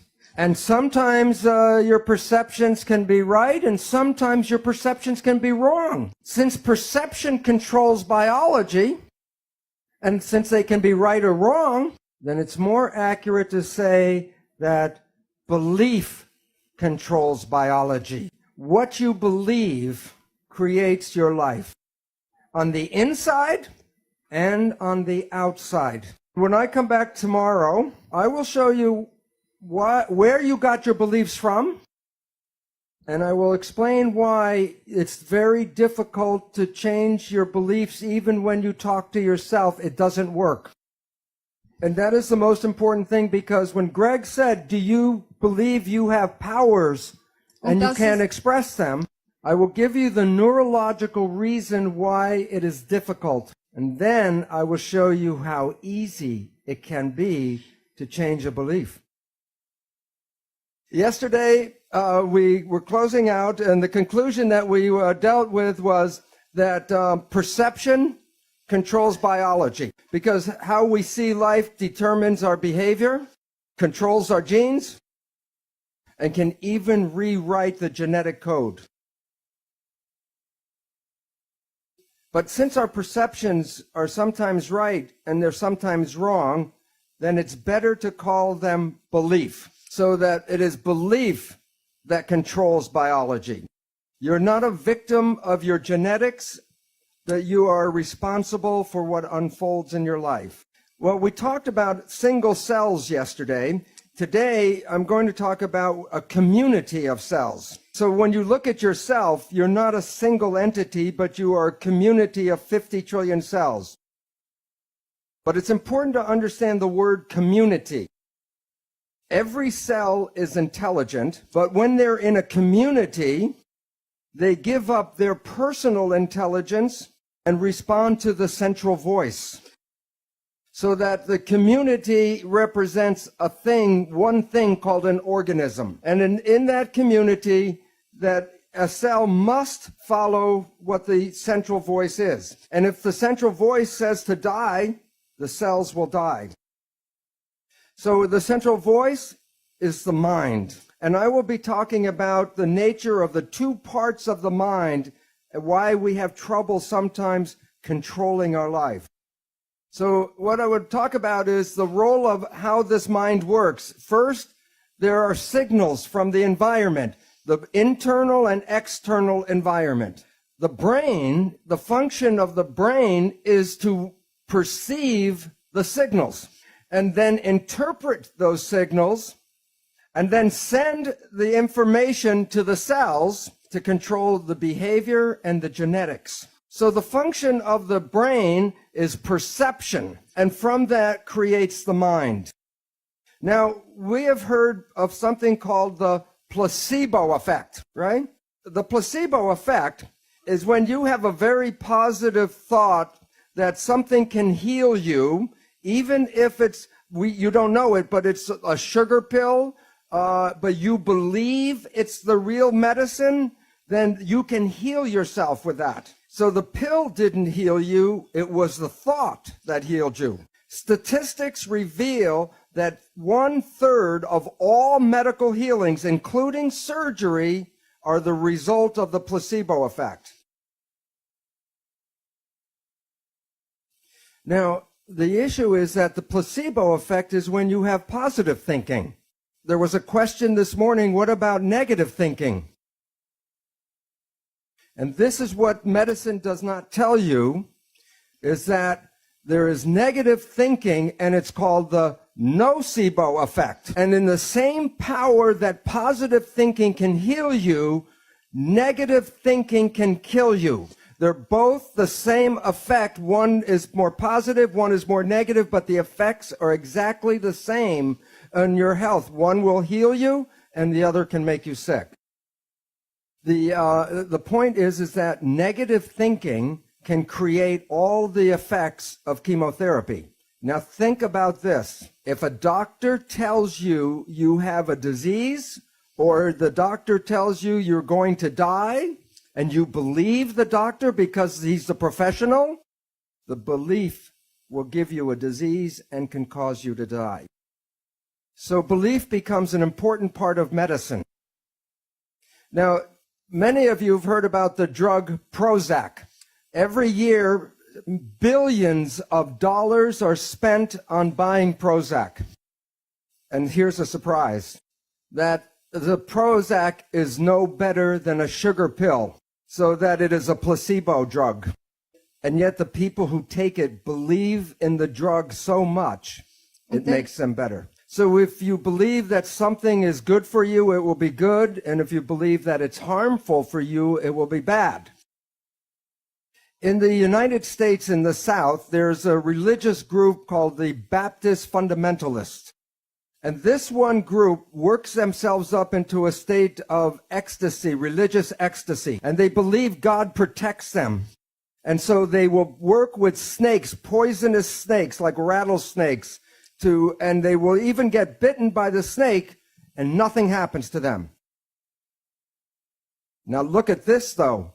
Some of them will drink strychnine in toxic doses, and when they're in that state of belief, it does not affect them. So if you can drink toxic poison, then why do we worry so much about the toxins or the food and the air and all that? Because we have a belief that the toxins can kill us. And even on the cigarettes, on the package, it tells you this will kill you. But even though I know this, I will not drink strychnine. And why? Because my belief is not as strong as their belief. So if we were growing up and programmed with stronger beliefs, we would be more powerful than we are now. Belief is important about everything, including our health and our aging and the world that we live in. This is a picture of some beautiful women that dance in what is called the Palm Springs Follies. And I ask, what do you think is unusual about these women? They have arms, but they're in red gloves against the red, so it's hard to see. What is unusual? Their ages. To 75 years old. Aging is not in their belief because they have a passion to dance. And the passion keeps them young and alive and healthy. But most of us see other people grow old and expect that we must grow old like they do. And then a more important factor that Greg has talked about, belief becomes part of the field. So while you might want to believe you can stay young, the belief of everyone around you is more powerful and will get you to get old. So the question is, if we are so able to be healthy and young, why do we get sick? And one of the most important reasons is stress. I will now show you about how stress works using cells and then people. So I put cells in a petri dish and I split the group into two sets. In one set, I put nutrients in front of the cells. The other, I put toxins in front of the cell. I put them back in the incubator, and I come back later and take them out. Where do you think the cells are in each experiment? When you come back, when nutrients are in the cells, in the dish, the cells move toward the signals as positive growth signals. But when toxins are in the dish, the cells move away from the threatening negative signals. So when the cells see something that gives growth, they move to the signal with their arms open to take it in. But if the cells see toxins, then what they do is they move away from the signal and close themselves down. Cells cannot be open and closed at the same time. Cells cannot move forwards and backwards at the same time. The conclusion, cells can be in growth or they can be in protection, but they can't be in both at the same time. Frage. Does Bruce believe that the expectations of the scientists affect the movements of the cells towards the toxins or nutrients? Yes. But if you do the experiments without expectation, then the results are independent of you as a scientist. It's a very good question. I'll tell you why.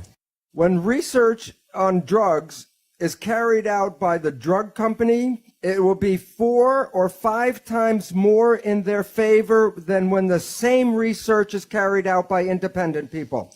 So it's thought the scientist is very important in the process. So cells cannot move in both directions at the same time. They cannot be in growth and protection. So in summary, cells move to positive signals when they're in growth. They're attracted to positive signals. And cells will move away from negative signals. They'll be repulsed, but they're in protection. But there are signals that are neither positive or negative. I call them elevator music. When you get in the elevator, you don't dance, but you don't get sick. But the same thing happens in humans. The mind will perceive the environment, and if it sees what it believes to be threatening, it will send a signal to the cells telling them that the environment is not supporting. And the system is called the hypothalamic pituitary adrenal axis. The hypothalamus is the part of the brain that interprets the perception. When the hypothalamus sees stress, it wants to tell the whole body something is going on. So it sends a signal to the pituitary gland, which is called the master gland. And that gland sends signals to 50 trillion cells. But if it's a threat, it will send the signals to the adrenal glands. And the common understanding of the adrenal glands is fight or flight. Then the adrenal glands release stress hormones to the body. And the first thing the stress hormones do, and I'll make a quote from a physiology textbook. The stress hormones cause the blood to preferentially go to the arms and legs. And why the preference for arms and legs? Right, that's so you can run or fight. But you missed something when I say it that way. If the blood is preferentially going to the arms and legs, where was the blood before it was going to the arms and legs? It was in the viscera. And what's the function of the viscera? Growth, health, maintenance. Okay, so then logic. If the blood leaves the viscera, what happens to your ability to grow and maintain yourself? Well, it goes down. And the reason is when you're in protection, you shut off growth. So like the single cell, the whole body is in growth or protection, but not both at the same time. Now, some people think of growth from a baby to an adult, but everybody needs to grow every day. Even if you're 100 years old, you need to grow every day. And the reason is that your cells are dying every day. Billions and billions of cells, like the lining of the gut, has to be replaced every 3 days. That's why chemotherapy is very toxic. Because chemotherapy kills dividing cells, whether they're cancer cells or normal cells. That's why people that are on chemotherapy have trouble with digestion, and their hair falls out and doesn't come back, and the skin doesn't grow well. So if your days are filled with stress, then you are putting lots of hormones in your body to direct you for fight or flight. And that is why you start to get sick when you're under stress, because you are not replacing the cells at the normal rate. Okay, now there's another important effect about stress. When the hormones go from the hypothalamus to the pituitary and then to the adrenal gland, it releases the stress hormones. As I said, the stress hormones cause the blood to go from the gut to the periphery because the hormones squeeze the blood vessels in the gut closed. And the function of the stress hormones is to take the energy of the body and get it all to run and fight.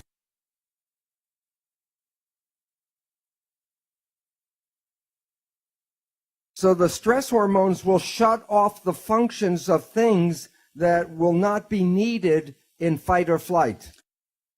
One of the most important uses of energy in the body is the immune system. And now think of this, the logic. Let's say you have a bacterial infection and you have diarrhea, and a lion is chasing you.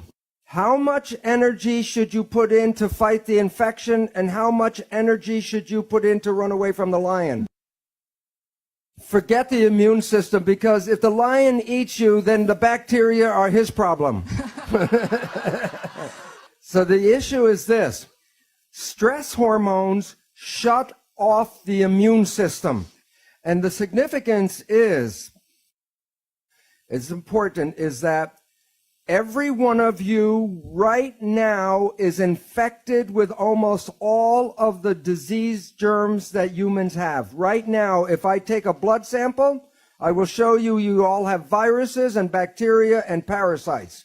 And you might say, well, if I'm infected, then why am I not sick?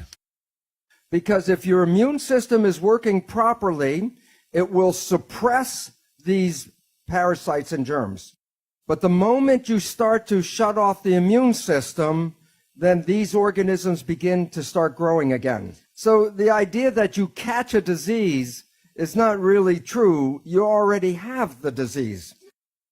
And the medical people call these germs and parasites opportunistic organisms.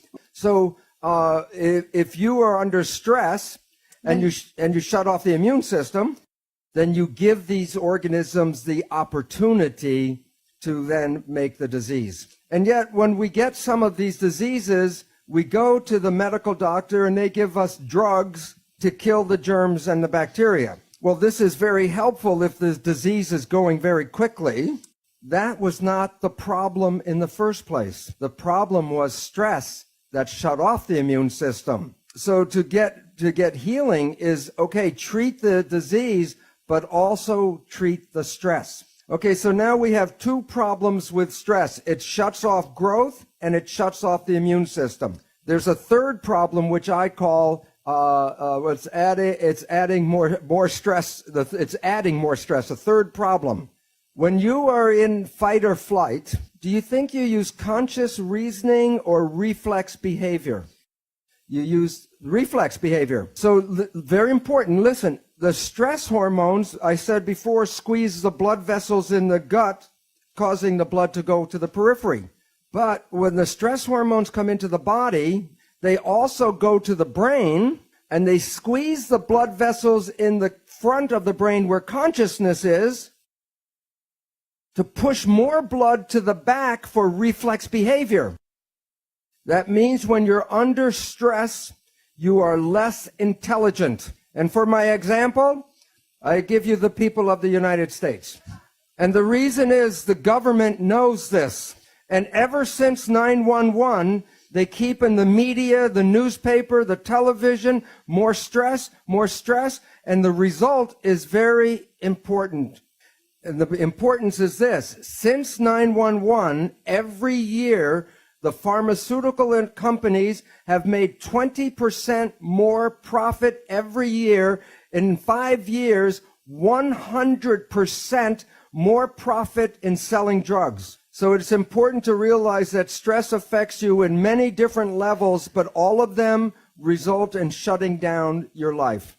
So in our next picture, it's like the cells. People move toward positive growth attraction signals, and people move away from fear or threatening signals. When you move in this direction, you're in growth, and in the other direction, protection. And some things in our world are like elevator music, indifferent. It has now been demonstrated that love is the greatest growth signal in the world. For example, in Yugoslavia, where they have orphanages, who was the leader of Yugoslavia? I think, don't you mean Romania? Romania. Yeah. Oh, Romania. Yeah, go ahead with it. Also, Ceausescu was the leader. Yeah. That the people could not afford to take care of their children, and they sent them to orphanages. They got food, clothing, the protection of living inside. They got everything they needed to live except love. And about 40% of those children became autistic. What is autism is the child is shutting itself off from the world. It's in protection, closing itself down. And all of the parameters of health and intelligence in these children were greatly suppressed. They got everything but love. Okay, now the issue is, when we are in this direction in protection, we shut off growth, and that's when illness starts. So when we're on this side of the scale, protection leads to disease, and growth leads to wellness. And I said, well, what causes this disease? And the answer is stress. Now, here's the problem that people do not realize. If I just remove the stress from my life, where am I on the scale? It's 0. If you want wellness, it's not just the absence of stress. You need the joy and the love to go to growth. So if you're in the middle place, you're not in real growth and real health. So stress alone is not the problem. It is what we need is more love and life and happiness. And all of this is based on perception of how you respond to the world. So now the most important question is, where do our perceptions come from? Number 1, genetics. We get instincts we are born with. You do not have to teach a child how to pull its hand out of a fire. It is also very complicated instincts. For example, when a baby is born, every baby can swim. From the moment it's born, it can be born underwater and swim like a dolphin. And this brings up a question which I'll answer in a little bit. If we were all born with the instinct and the ability to swim, then why do we have to teach children how to swim? And it's related to the second source of perception. And that is the subconscious mind, where our learned habits and learned experiences are recorded. So I'll talk about the swimming now. Okay. When a baby is very young, the parents are afraid that the baby will drown. So every time the baby goes near the water, the parents, the baby's by the water. By the sink, by the toilet, by the brook, wherever the water is, the baby hears the parents get very excited. So the baby learns that water is dangerous. And it has a fear of water because the parents express the fear, so the baby is afraid of water. So when the baby is 5 years old, the parents buy him a bathing suit. And they want to put the baby into the water, and the baby grabs the parents like a cat with claws. Because what is in the baby's mind? That the baby you're going to drown the baby. So the learned behavior can override the instincts. The third source of perceptions is the conscious mind, which is different than subconscious mind.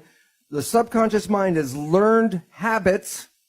The conscious mind is creative programming. We talk about genetics because you were born with that as nature. It's in your nature to pull your hand out of the fire. But the subconscious behavior is learned, so it's based on experience, and it's called nurture.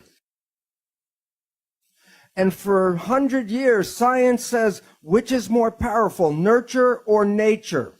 And it's a useless argument, because what's more powerful? Consciousness.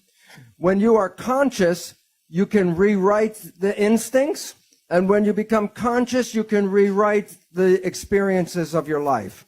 So that it is important to recognize that what we are not using enough of in our world today is consciousness. And I will describe in a little while how most of our lives, 95% or more of our life, is controlled by the habits of the subconscious mind. Now the question is, in development, what environment shapes fetal development? And the reason why the environment is important, as I showed you in tissue culture, the fate of the cell is controlled by the environment in which the cell lives. Whether it's just one cell or billions of the cells in a fetus, it's still the same response. So the question is, what environment is controlling the development of the fetus? Know it? Mama? The mom? Absolutely. The mother's environment shapes the fetal environment. When a woman is having a baby and she visits an obstetrician, the obstetrician asks mainly 3 questions. Are you eating well? Are you taking vitamins and minerals? Are you getting exercise? Why so few questions? And the answer is this. Medicine believes the fetus is controlled by the genes, genetic determination. And so therefore, the development of the baby has nothing to do with the mother. And so therefore, the mother's only role is to feed the baby. But as we talked about, the new science called epigenetics says that the environment controls the genes. Now think about this. This is an issue. Is there more in the mother's blood than just nutrition? Yes, emotions, the chemistry of emotions, the stress hormones, and all the other factors that control the mother's body also go into the placenta and affect the fetus. If the mother is happy, the chemistry of happiness makes the baby happy. If the mother is stressed or angry, the baby is stressed and angry. It's not the baby's brain that is controlling that. It is the response to the chemistry of the mother's blood. And now we know that the baby's brain is learning. Halfway through pregnancy, the brain starts learning. So the emotional patterns and behavior of the mother are being learned by the baby before it's born. But this does not leave the father out of the picture. Because if the father irritates or upsets the mother, then that is translated to the baby. And you might say, why should nature allow the mother to influence the baby so much? And the answer is this. When the baby is born, it will live in the environment that the mother experiences. So the mother is nature's Head Start program. It prepares the baby for the world that is present when that baby is born. And that the influence of the mother and the chemistry of her blood influence the genetics of the child. So, for example, the experiences of the mother during World War II, and this is in the Netherlands, a scientific study, when there was not enough food and people were in starvation, the influence of the starvation on the mother was passed to and affected the genetics of the child. And when the child grew up and had her own baby, it passed the influence of starvation onto the next generation. In science, it's called the grandmother effect, that the grandmother is influencing 2 generations. As I mentioned, medicine has said that all the development is just controlled by the genes of the baby, and that the brain and the nervous system of the fetus doesn't really work until just near birth. This is now proven to be totally wrong. That the baby, as I mentioned, is learning by midway through pregnancy. It's learning now. So if the father talks to the baby through the abdominal wall, the baby will learn the voice of the father, And when the baby is born and the father says any words, the baby will know which one the father is. And also it works with music because people play music to the baby and it learns the music before it's born. Now I'm going to show you an experiment, a sonogram. And it's a sonogram of a fetus, and there's an argument between the mother and the father. It's in Italian, but it doesn't make a difference because an argument is the same in any language. But what I want you to observe is the response of the fetus.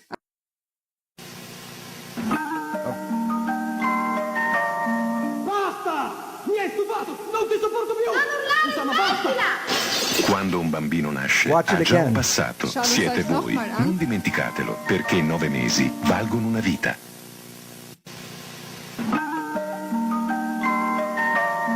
Basta! Mi hai stufato! Non ti sopporto più! Non urlare, smettila! Quando un bambino nasce, ha già un passato. Siete voi. Non dimenticatelo.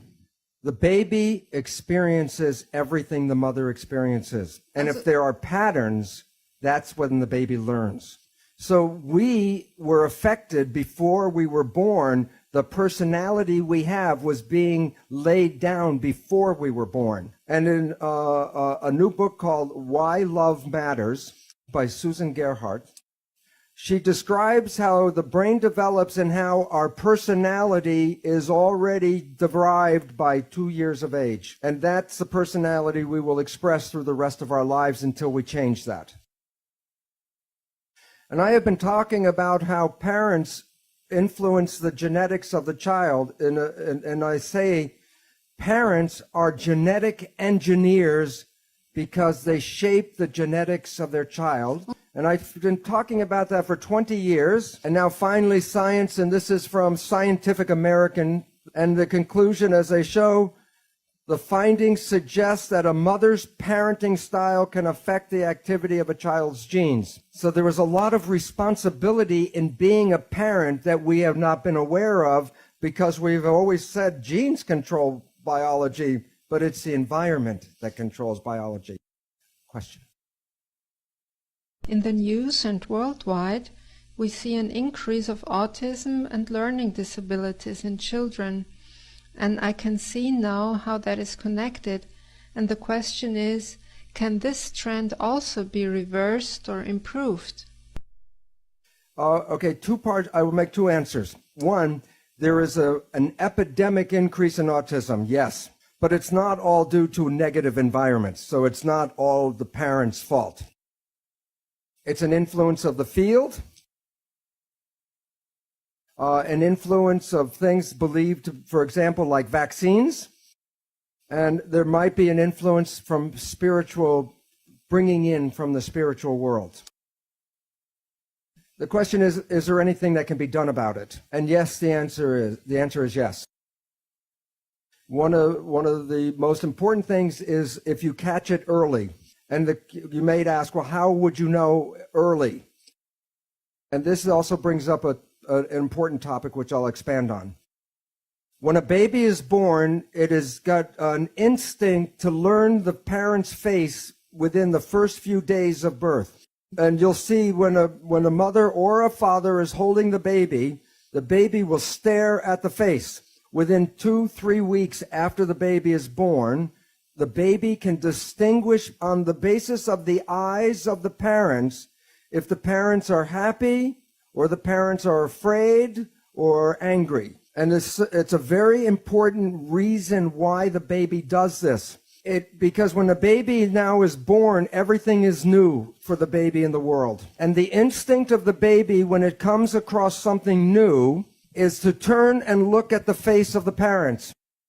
And if the parent looks like no, the baby will instantly learn that whatever that the baby was near was dangerous or shouldn't go near it, and it doesn't need to learn any more than that. It just looks at the face. And if the baby looks at the parent's face and sees that the father or the mother is happy when the baby is looking at something new, then the baby immediately knows that perception is that whatever that is, it is not bad. But you also might be familiar with it's not just in babies, because when a child is on a playground and falls down from a swing or some toy, or the baby or the child will look for the parents. And if the parents are in shock, the baby or the child will cry. And if the child looks at the parent and the parents go like it's okay, the child will get up and everything will be okay. So the important fact is this: a child learns about the world first by studying the face and the eyes of the parents. And what's different about an autistic child? It doesn't look in the face and the eyes of the parents. It will look at a mouth, but then the signals don't make any sense. And there is a book called Attachment Bonding by a woman called Katie Granju. And she describes how an orphan baby was autistic and would not look at the face of the caretaker.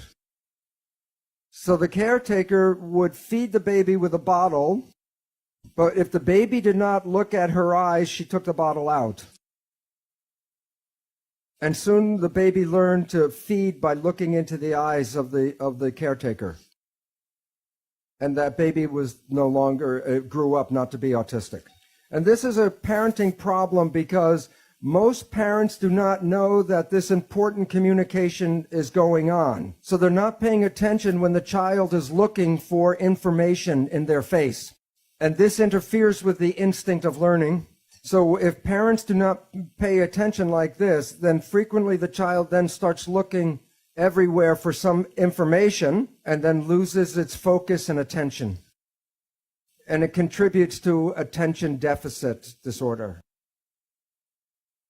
Sorry. It's short, yeah. Yeah, you said that influence the field, vet science, and maybe spiritual world. So in this context, what is spiritual world for you? To start with very quickly, I did not believe in the spiritual world. When I understood how the cells worked, I will show you this afternoon precisely what I mean by the spiritual world and how it connects to the cells. And it was interesting because I said, and you asked, one woman asked a question about the scientist influencing the experiment. Well, I had no concept of the spiritual nature. That's why I was in science, because I was a mechanist. And the results of the experiments revealed the connection of us to the environment as our identity comes from the environment. So I'll talk about it later. This is a recent review from the journal Science. And it talks about where do the patterns of disease come from. And I will blow this up. And then this is what I'll read. Environmental processes influencing the propensity to disease in adulthood operate during the periconceptual, the fetal, and infant phases of life. So issues of cardiovascular disease, cancer, obesity, diabetes are all rooted in the earliest stages of our life, around the time of conception, fetal development, and the infant phases. Okay. Thank you. This is an experiment that was done in Japan where they were teaching the mother, before she had the baby, the mother a computer program. They taught her how to turn on the computer, and then a Japanese script for a color would show up. And on the bottom of the screen was a color bar. And if she would select the right color to match the script, a coin would come out of the computer, and she could take the coin to a vending machine and buy a treat. It took many, many months to teach the mother. Then she had a little baby chimp. And the baby was so small it couldn't really walk yet. And the mother was doing the experiments. And one day she gets the coin and goes to the vending machine and leaves the baby. And the baby pulls itself up to the computer, turns it on, the script comes up, selects the color, and then grabs the coin. And the scientists were shocked. Who taught the baby? The answer is very important. It suggests that infants pick up such skills solely by observation and don't have to be actively coached by their parents. This is exactly what happens to us when we are children. And it is a very important relationship to how the brain works. In brain research, we study the what's called the EEG, which is the vibration activity of the brain. As adults, we have very high and low ranges of activities going on all the time. But in our development, we jump from lower to the higher, to the higher, to the higher vibrations over time.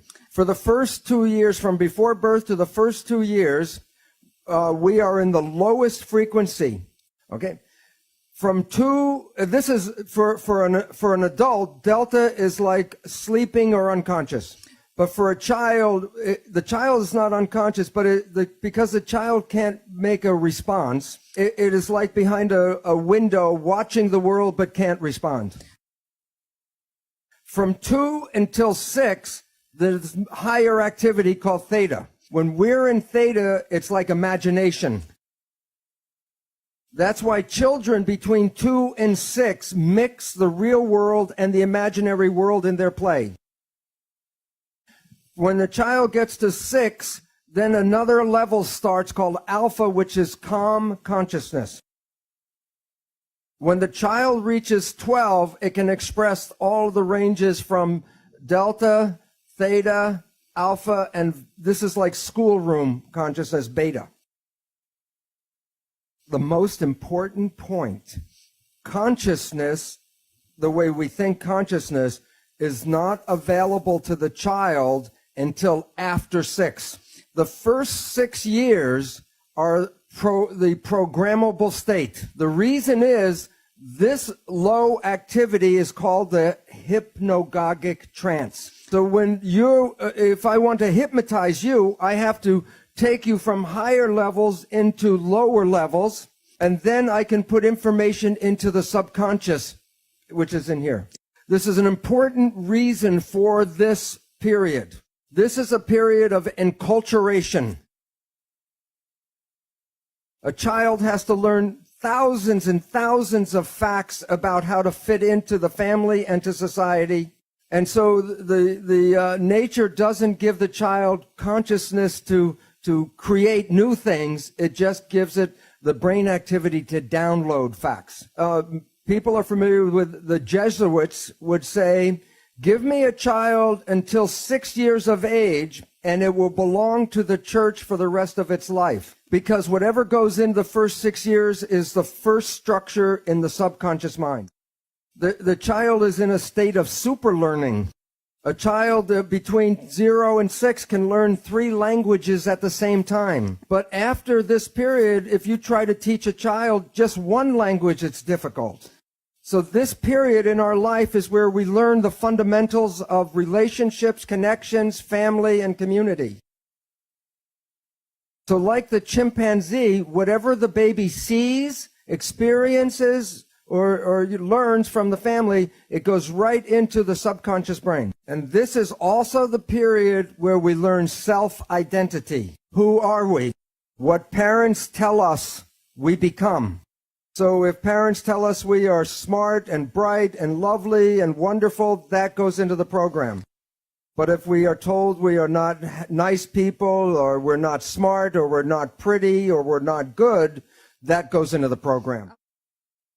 So for example, in a store, when a child is throwing a tantrum because it wants a toy, and then the parents say, you do not deserve the toy, then that is the program, I do not deserve. But once it's in the subconscious, it's recorded like a tape player, and the rest of your life, the subconscious will play, I do not deserve, I do not deserve. So that the programs that we acquired in the first 6 years shape how we live our life. But this is all below consciousness. So you may not know the programs you received because you were not conscious really during this time period. But most all of us have received a program of not good enough, not the best we can be. Okay, now let's talk about the next part. The mind has 2 parts. The subconscious mind is the original brain, and it can process 40 million bits of data from the environment every second. The mind is very powerful and very fast, but it's totally habitual. It's not creative. It can only play back what it learns.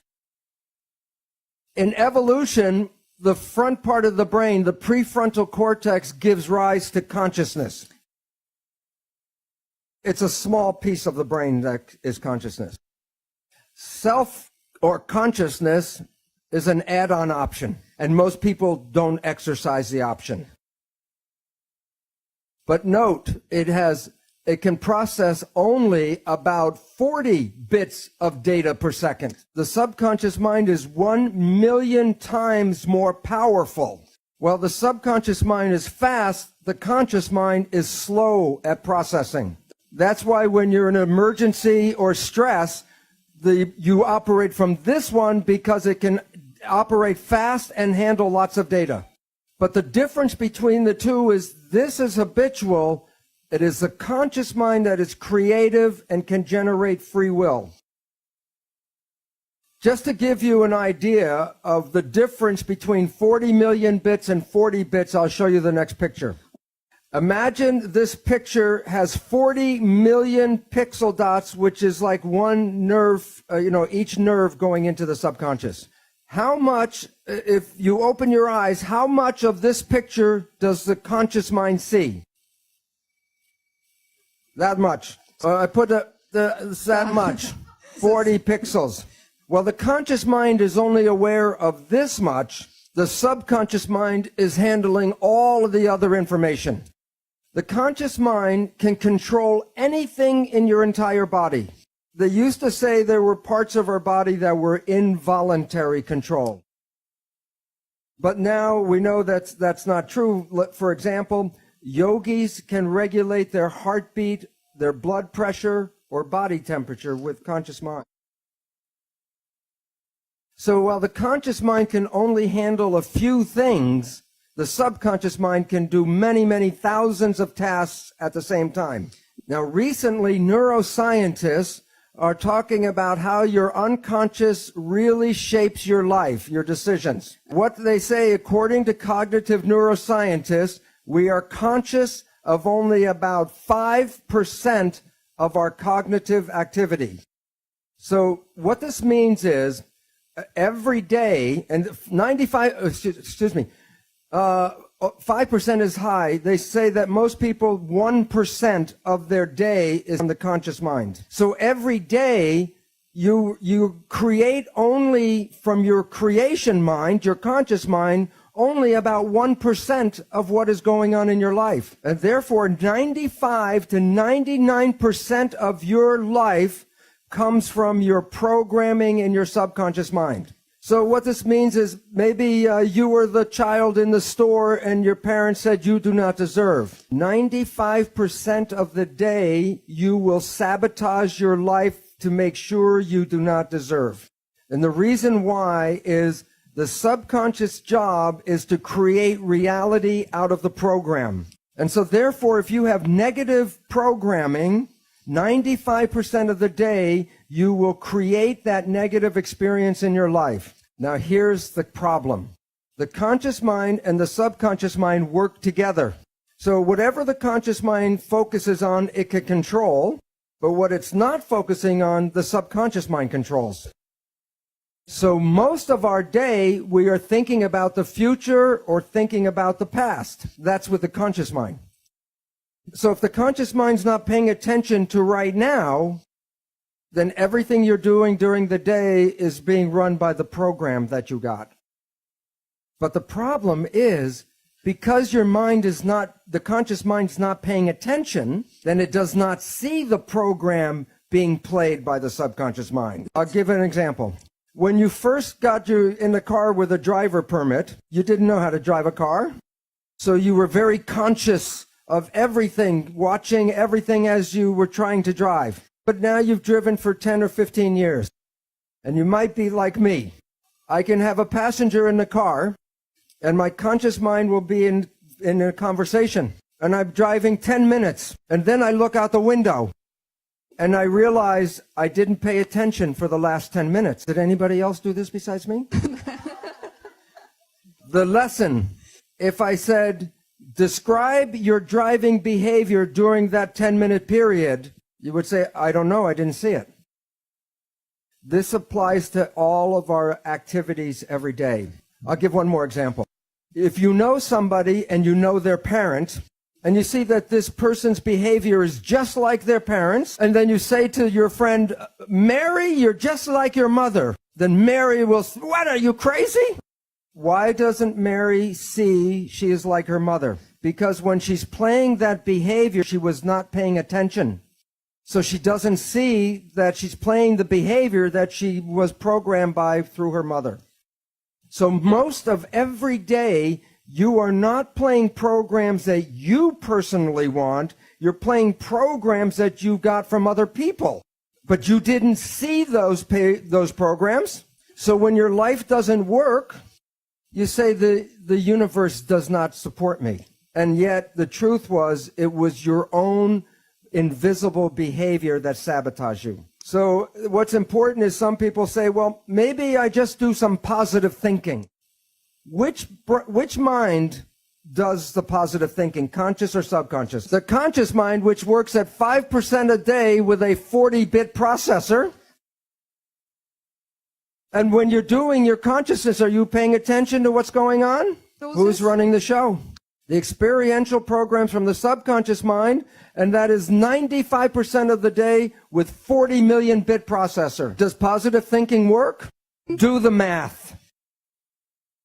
And the issue is that it's very difficult to take a small processor and overpower the large processor. And you have to use what is called willpower with the emphasis on power to override. Now here is the second catch, or the second problem. The subconscious mind is like a recorder tape player.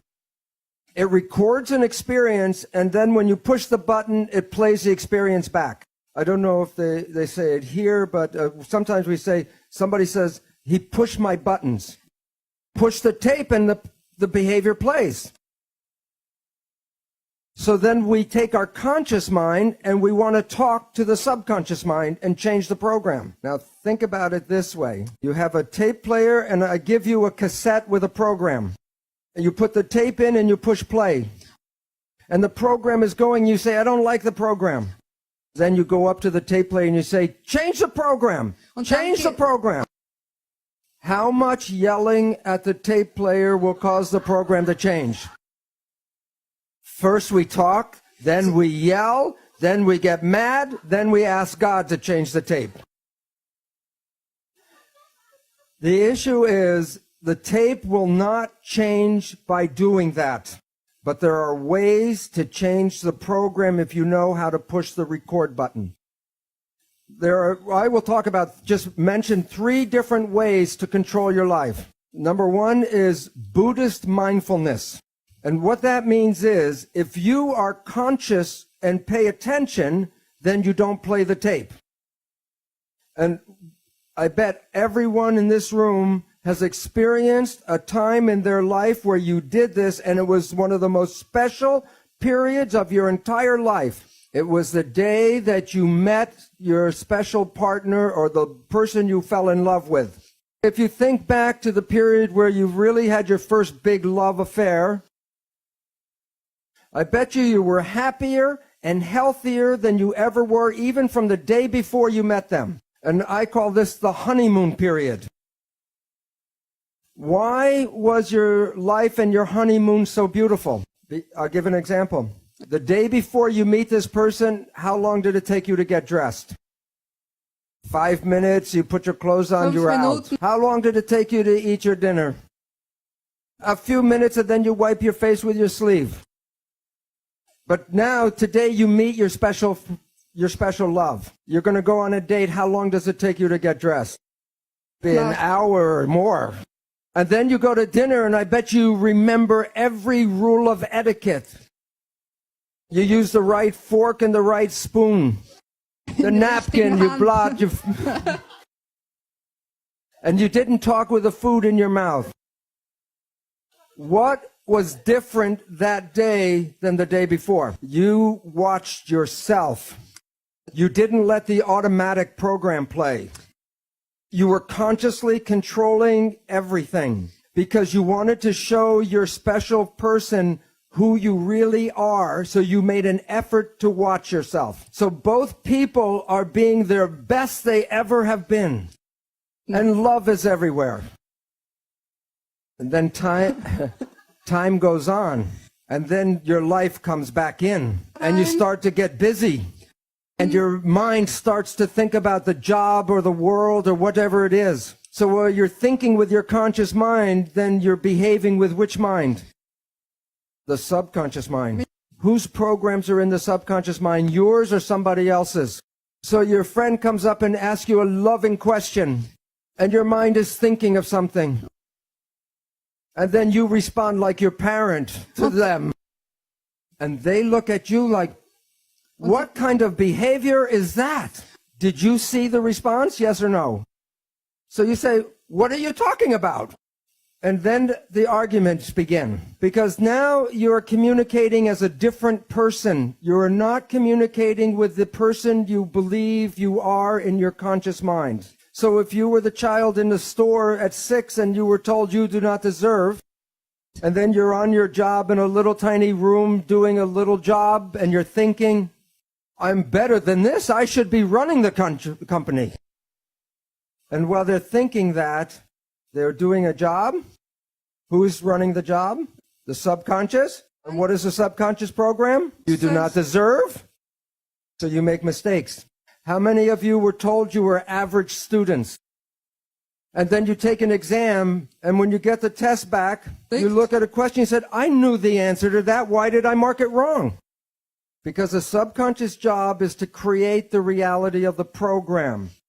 So your life does not reflect what you want. It reflects the program you were given. So one way out is consciousness. Just be conscious, and then you don't play the tape. A second way out, clinical hypnotherapy. Because that puts you back in the same brain state that you were in the learning period. And then you can put a new program and rewrite the tape. Yet there is a better and faster way even. There's a group of new psychology modalities called energy psychology. There are many different versions. For example, holographic repatterning, body talk, EMDR, EFT. The one I am most familiar with is Psych-K, Psych-K. These programs are like pushing the record button on the tape player. These programs can change a belief you had your entire life in maybe 15, 20 minutes. Many of them, like Psych-K, create a state of super learning like you were when you were an infant. I am not going to talk about these modalities. On my website, I have a list of all the different ones, most of them now, and you can select that and go to their own website and read about them. Okay, now what I want to talk about is your thoughts go in and adjust your body on the inside, but I'm now going to show you how your thoughts go out and affect your life on the outside. This is an older picture of a new technology called magnetoencephalograph, MEG. EEG, you put wires on your skin and read the brain activity. MEG, the probe does not even touch the head. You can read your brain activity outside of your head. It's not magic. When a nerve carries a signal, it's like an electric wire. It has an electrical component as shown in the black arrows, and so the electric component can be picked up by electrodes on the skin. But when a wire is carrying a current, it also has a magnetic field around it. And in physics, they call it the rule of the right-hand thumb. If my arm is a wire and the current is going from here to here, I take my right hand with my thumb pointing in the direction of the current flow, and my fingers show the polarity of a magnetic field that goes around the wire. The magnetic field passes through the skin. Your thoughts are not contained in your head. This was an experiment by an Indian scientist, Amit Goswami. He was in What the Bleep. He had two people meditate on each of them being present together. And then he separates them by 50 feet. And in one of the people, he flashes a strobe light in his eye very fast. And it causes what they call an evoked potential, a very fast firing of the brain. Well, this one saw the light and had the evoked potential. The other one, 50 feet away, at the same time he had the evoked potential, the other one had an evoked potential and didn't see the light. Because as I talked about yesterday, people are not particles, they're waves. And waves become entangled with each other. The people that you get connected to, you are entangled with. And many people are familiar, if you think about someone or talk about someone you haven't seen for years, and I say, oh, I haven't seen my friend John in 10 years, and the phone rings and it's John.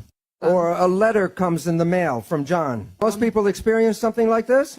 It's like the placebo nocebo. When you think very positive thoughts of someone, they make an effort to get in touch with you. But it works both ways. If you have a negative thought about somebody, wherever they are, they will create negative talk about you. So it's very important to recognize your thoughts and your judgments are not just connected to you, they're connected to the people you talk about. So in this, people know that if you hit the right frequency, you can cause a crystal goblet to explode. It's called harmonic resonance, or I showed yesterday, constructive interference. When two waves are in phase with each other, remember where they meet, the waves got bigger? Well, atoms vibrate at a frequency, and if I use the same frequency with a tuning fork, constructive interference, and it causes the atoms to spin faster, and then the glass explodes. Now, the question is, in experiment, if I hit the tuning fork, what will happen in this picture? All of them? Only this one. Why? It's interference of the same frequency. Different frequency, it doesn't respond. Now, you are like a tuning fork with your brain, and you're broadcasting frequencies of your thoughts. Which goblet is going to respond to your thoughts? The one that is harmonically resonant with your thoughts. If you live in fear, you're not going to activate the Dalai Lama, but you may get Scarface to show up. So when you are having thoughts, you are exciting and activating those things in the world that are connected to your thoughts. When a mugger is trying to pick out which person he's going to attack, which one of the different people walking down the street, which one do you think gets attacked? The one who is most afraid. Because the one who's most afraid will resonate, and that means that the mugger doesn't have to do anything, go boo, and everyone will give him everything. But while it works for individuals, it is very powerful when a whole group of people have the same thoughts. You can't make a war unless enough people are ready to make a war. I'm going to show a picture of mass action here, and it relates to in New York City, 1 year after 9/11. So this is September 11th, 2002, the 1-year anniversary of 9/11. What was everybody in New York thinking about that day? The winning number, 911. Because we collectively create the reality. When Greg and I were in Australia and met with the knowledge keeper, the Mandaeans, he said that through their practice they see into the future, and they know about Saddam Hussein. They knew about George Bush. And then he said, and the coming war. And Greg said, does that war have to happen? And he had a very wise smile, and he said, no. If the consciousness changes, there won't be a war. And the point is that we are collectively creating the reality, and if we change our beliefs about reality, we change the world with that change. So I'm now going to take the jump because I mentioned I was going to talk about how I became spiritual. And I'm going to talk about cells. I'm going to talk about two identical cells. I chose liver, but it could be muscle, bone, brain, skin. But I wanted two identical types of cells. But this cell belongs to Bruce, and that's your cell, Margaret's cell. No two people are the same. And I say that for a simple reason. If I take my cells and put them into your body, your immune system will say not self and destroy the cells. And if I take your cells and put it into my body, my immune cells will say not self and destroy the foreign cells. So cells have identity. And I say, where is the identity that makes one person different than another person? That's why I chose two identical cells, because here's what I'm going to do. I'm going to remove the color from everything that's the same between the two cells. So where the color is left over is where two cells are different from each other. Magic. Where's the difference between two people? On the surface of the cells are receptors, like I showed on the switches yesterday. And receptors are antennas. And that the antennas on my cell receive a different signal than the antennas on Margaret's cells. But where are the antennas located? On the outside of the cell. So where do you think the signal comes that activates the antennas? From the field. Let me give you the name. The medicine studies a small group of these receptors so they can match tissue when they want to do transplants. And medicine calls them self-receptors. What do receivers, what does this receptor receive? Self, a signal. And the signal is from the outside. Now, if I take off my self-receptors, I have no identity on the cell. I can take this cell and implant it to anybody, and it will not be rejected. It's a liver cell, not anybody's special liver cell. But if I take Margaret's receptors from her cell and put it on my cell, whose cell is this? Margaret's, yes, because if I put this back into my body, I reject it. But if I put my cell with her receptors in her body, it's accepted. I transfer ownership by transferring the antennas. Now, I want you to pretend that the membrane, the membrane of the cell is opaque. No light can get in. If I put the cells in white light, what color will be in here? Nothing. So I put it in white, it's dark.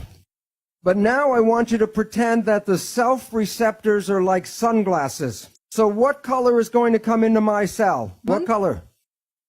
Green. And what color comes into Margaret's cell? Orange. Right. Okay, now the most important question. Where did the color come from? From the outside. And now what is the outside? All that is. And why is it important? Because if my only lets in green and Margaret lets in red, my green came from where? The white light. Where'd the red come from? White light. The spirit is a piece of the whole that comes into you, separate from the other person who gets a different piece. Okay, now here's an interesting question. If I kill the cell, did the green frequency disappear from the white light? No. What's the point? The identity came from outside. If the body dies, the identity is still outside. But in a future, if a future embryo comes with the same self-receptors, what broadcast does it read? The same broadcast that provided for this one. You don't die because you're not inside yourself. You're part of the whole thing. And therefore, you're a part of this. You can never be separated from this because you are a segment of that. And when I understood this, I realized I was immortal in my identity, because the identity and the cells are not the same. And by this guy, I got very excited because I didn't believe in this stuff, but the science was very clear that the signal came from the outside that made differences between people. And so at that time, maybe I had too much time on my hands. I asked my cells, if I'm already out here, why do I need this? And my cells gave me the answer. My cells said, if you're just a spirit, what does chocolate taste like? If you're just a spirit, what does a sunset look like? If you're just a spirit, what does being in love feel like? And the reason is the cells convert the experiences of the world into sensation, which turns into electrical activity of the brain, which connects to our source. So the most important thing I learned at that moment was this place is for us to sense and taste and smell and touch and experience and love and live this planet while we can. And what happens when we live in fear? We shut everything down and the life is wasted. And the point about this is each person is like a frequency of the light.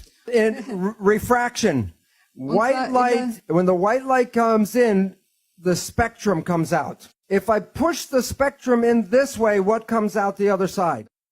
White light.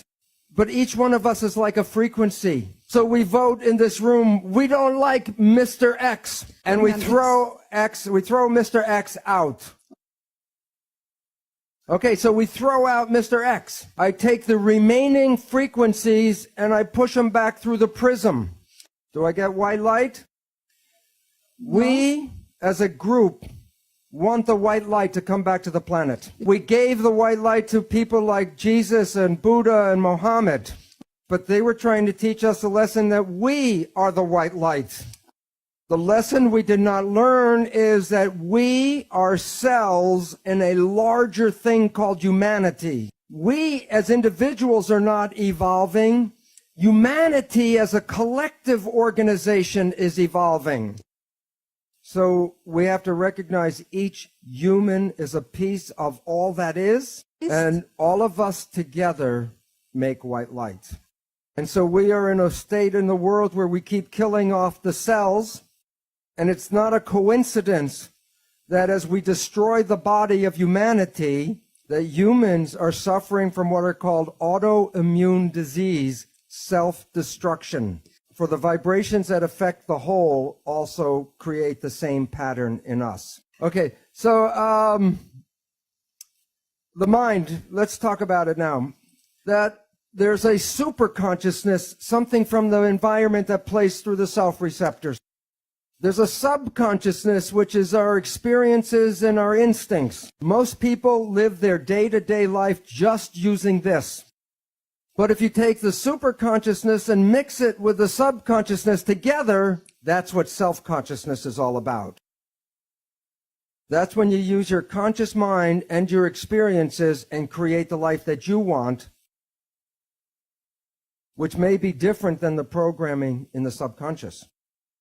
And the difference between these is the superconsciousness is intuitive. When you're having thoughts, they're really out in the field. There's where you pick up your information from. The subconscious is the autopilot. It will drive the car if you're not paying attention. And as we found out, 95% or more of the day we operate with this.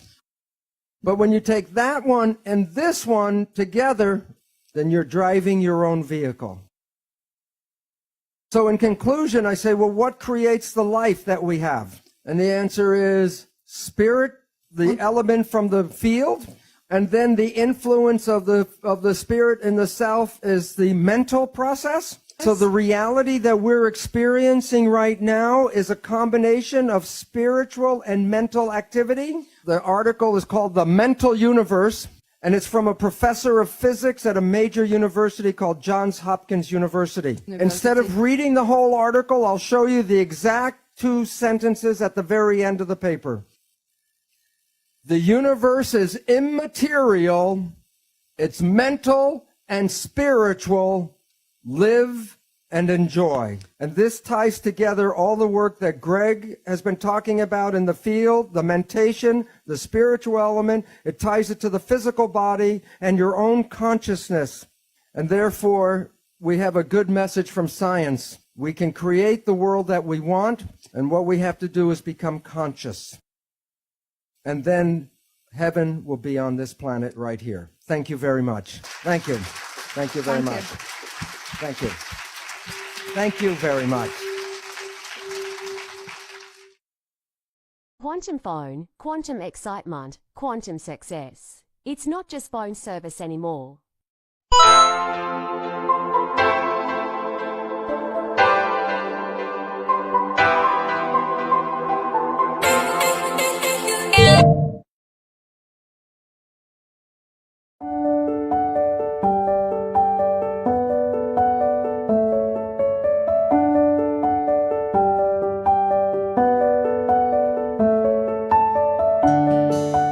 Hey there, folks. Welcome back to our channel. Today, we're going to dive into a fascinating topic: the evolution of humanity beyond the 5G and how our actionable marketing values are becoming more human. You see, in the past, we've been focused on 5 key aspects of human development: gathering, gathering, gathering, gathering, and gathering. But now, we're moving beyond those 5Gs and embracing a new approach. Our marketing values are shifting towards a more human-centric approach. We're no longer just about gathering, but we're now focusing on giving, giving, giving, giving, and giving. So, let's embrace this new era of humanity and strive to make our marketing efforts more human-centric. After all, isn't that what truly matters in the end? Thank you for joining us today. If you enjoyed this video, don't forget to hit that like button, share it with your friends, and subscribe to our channel for more insights.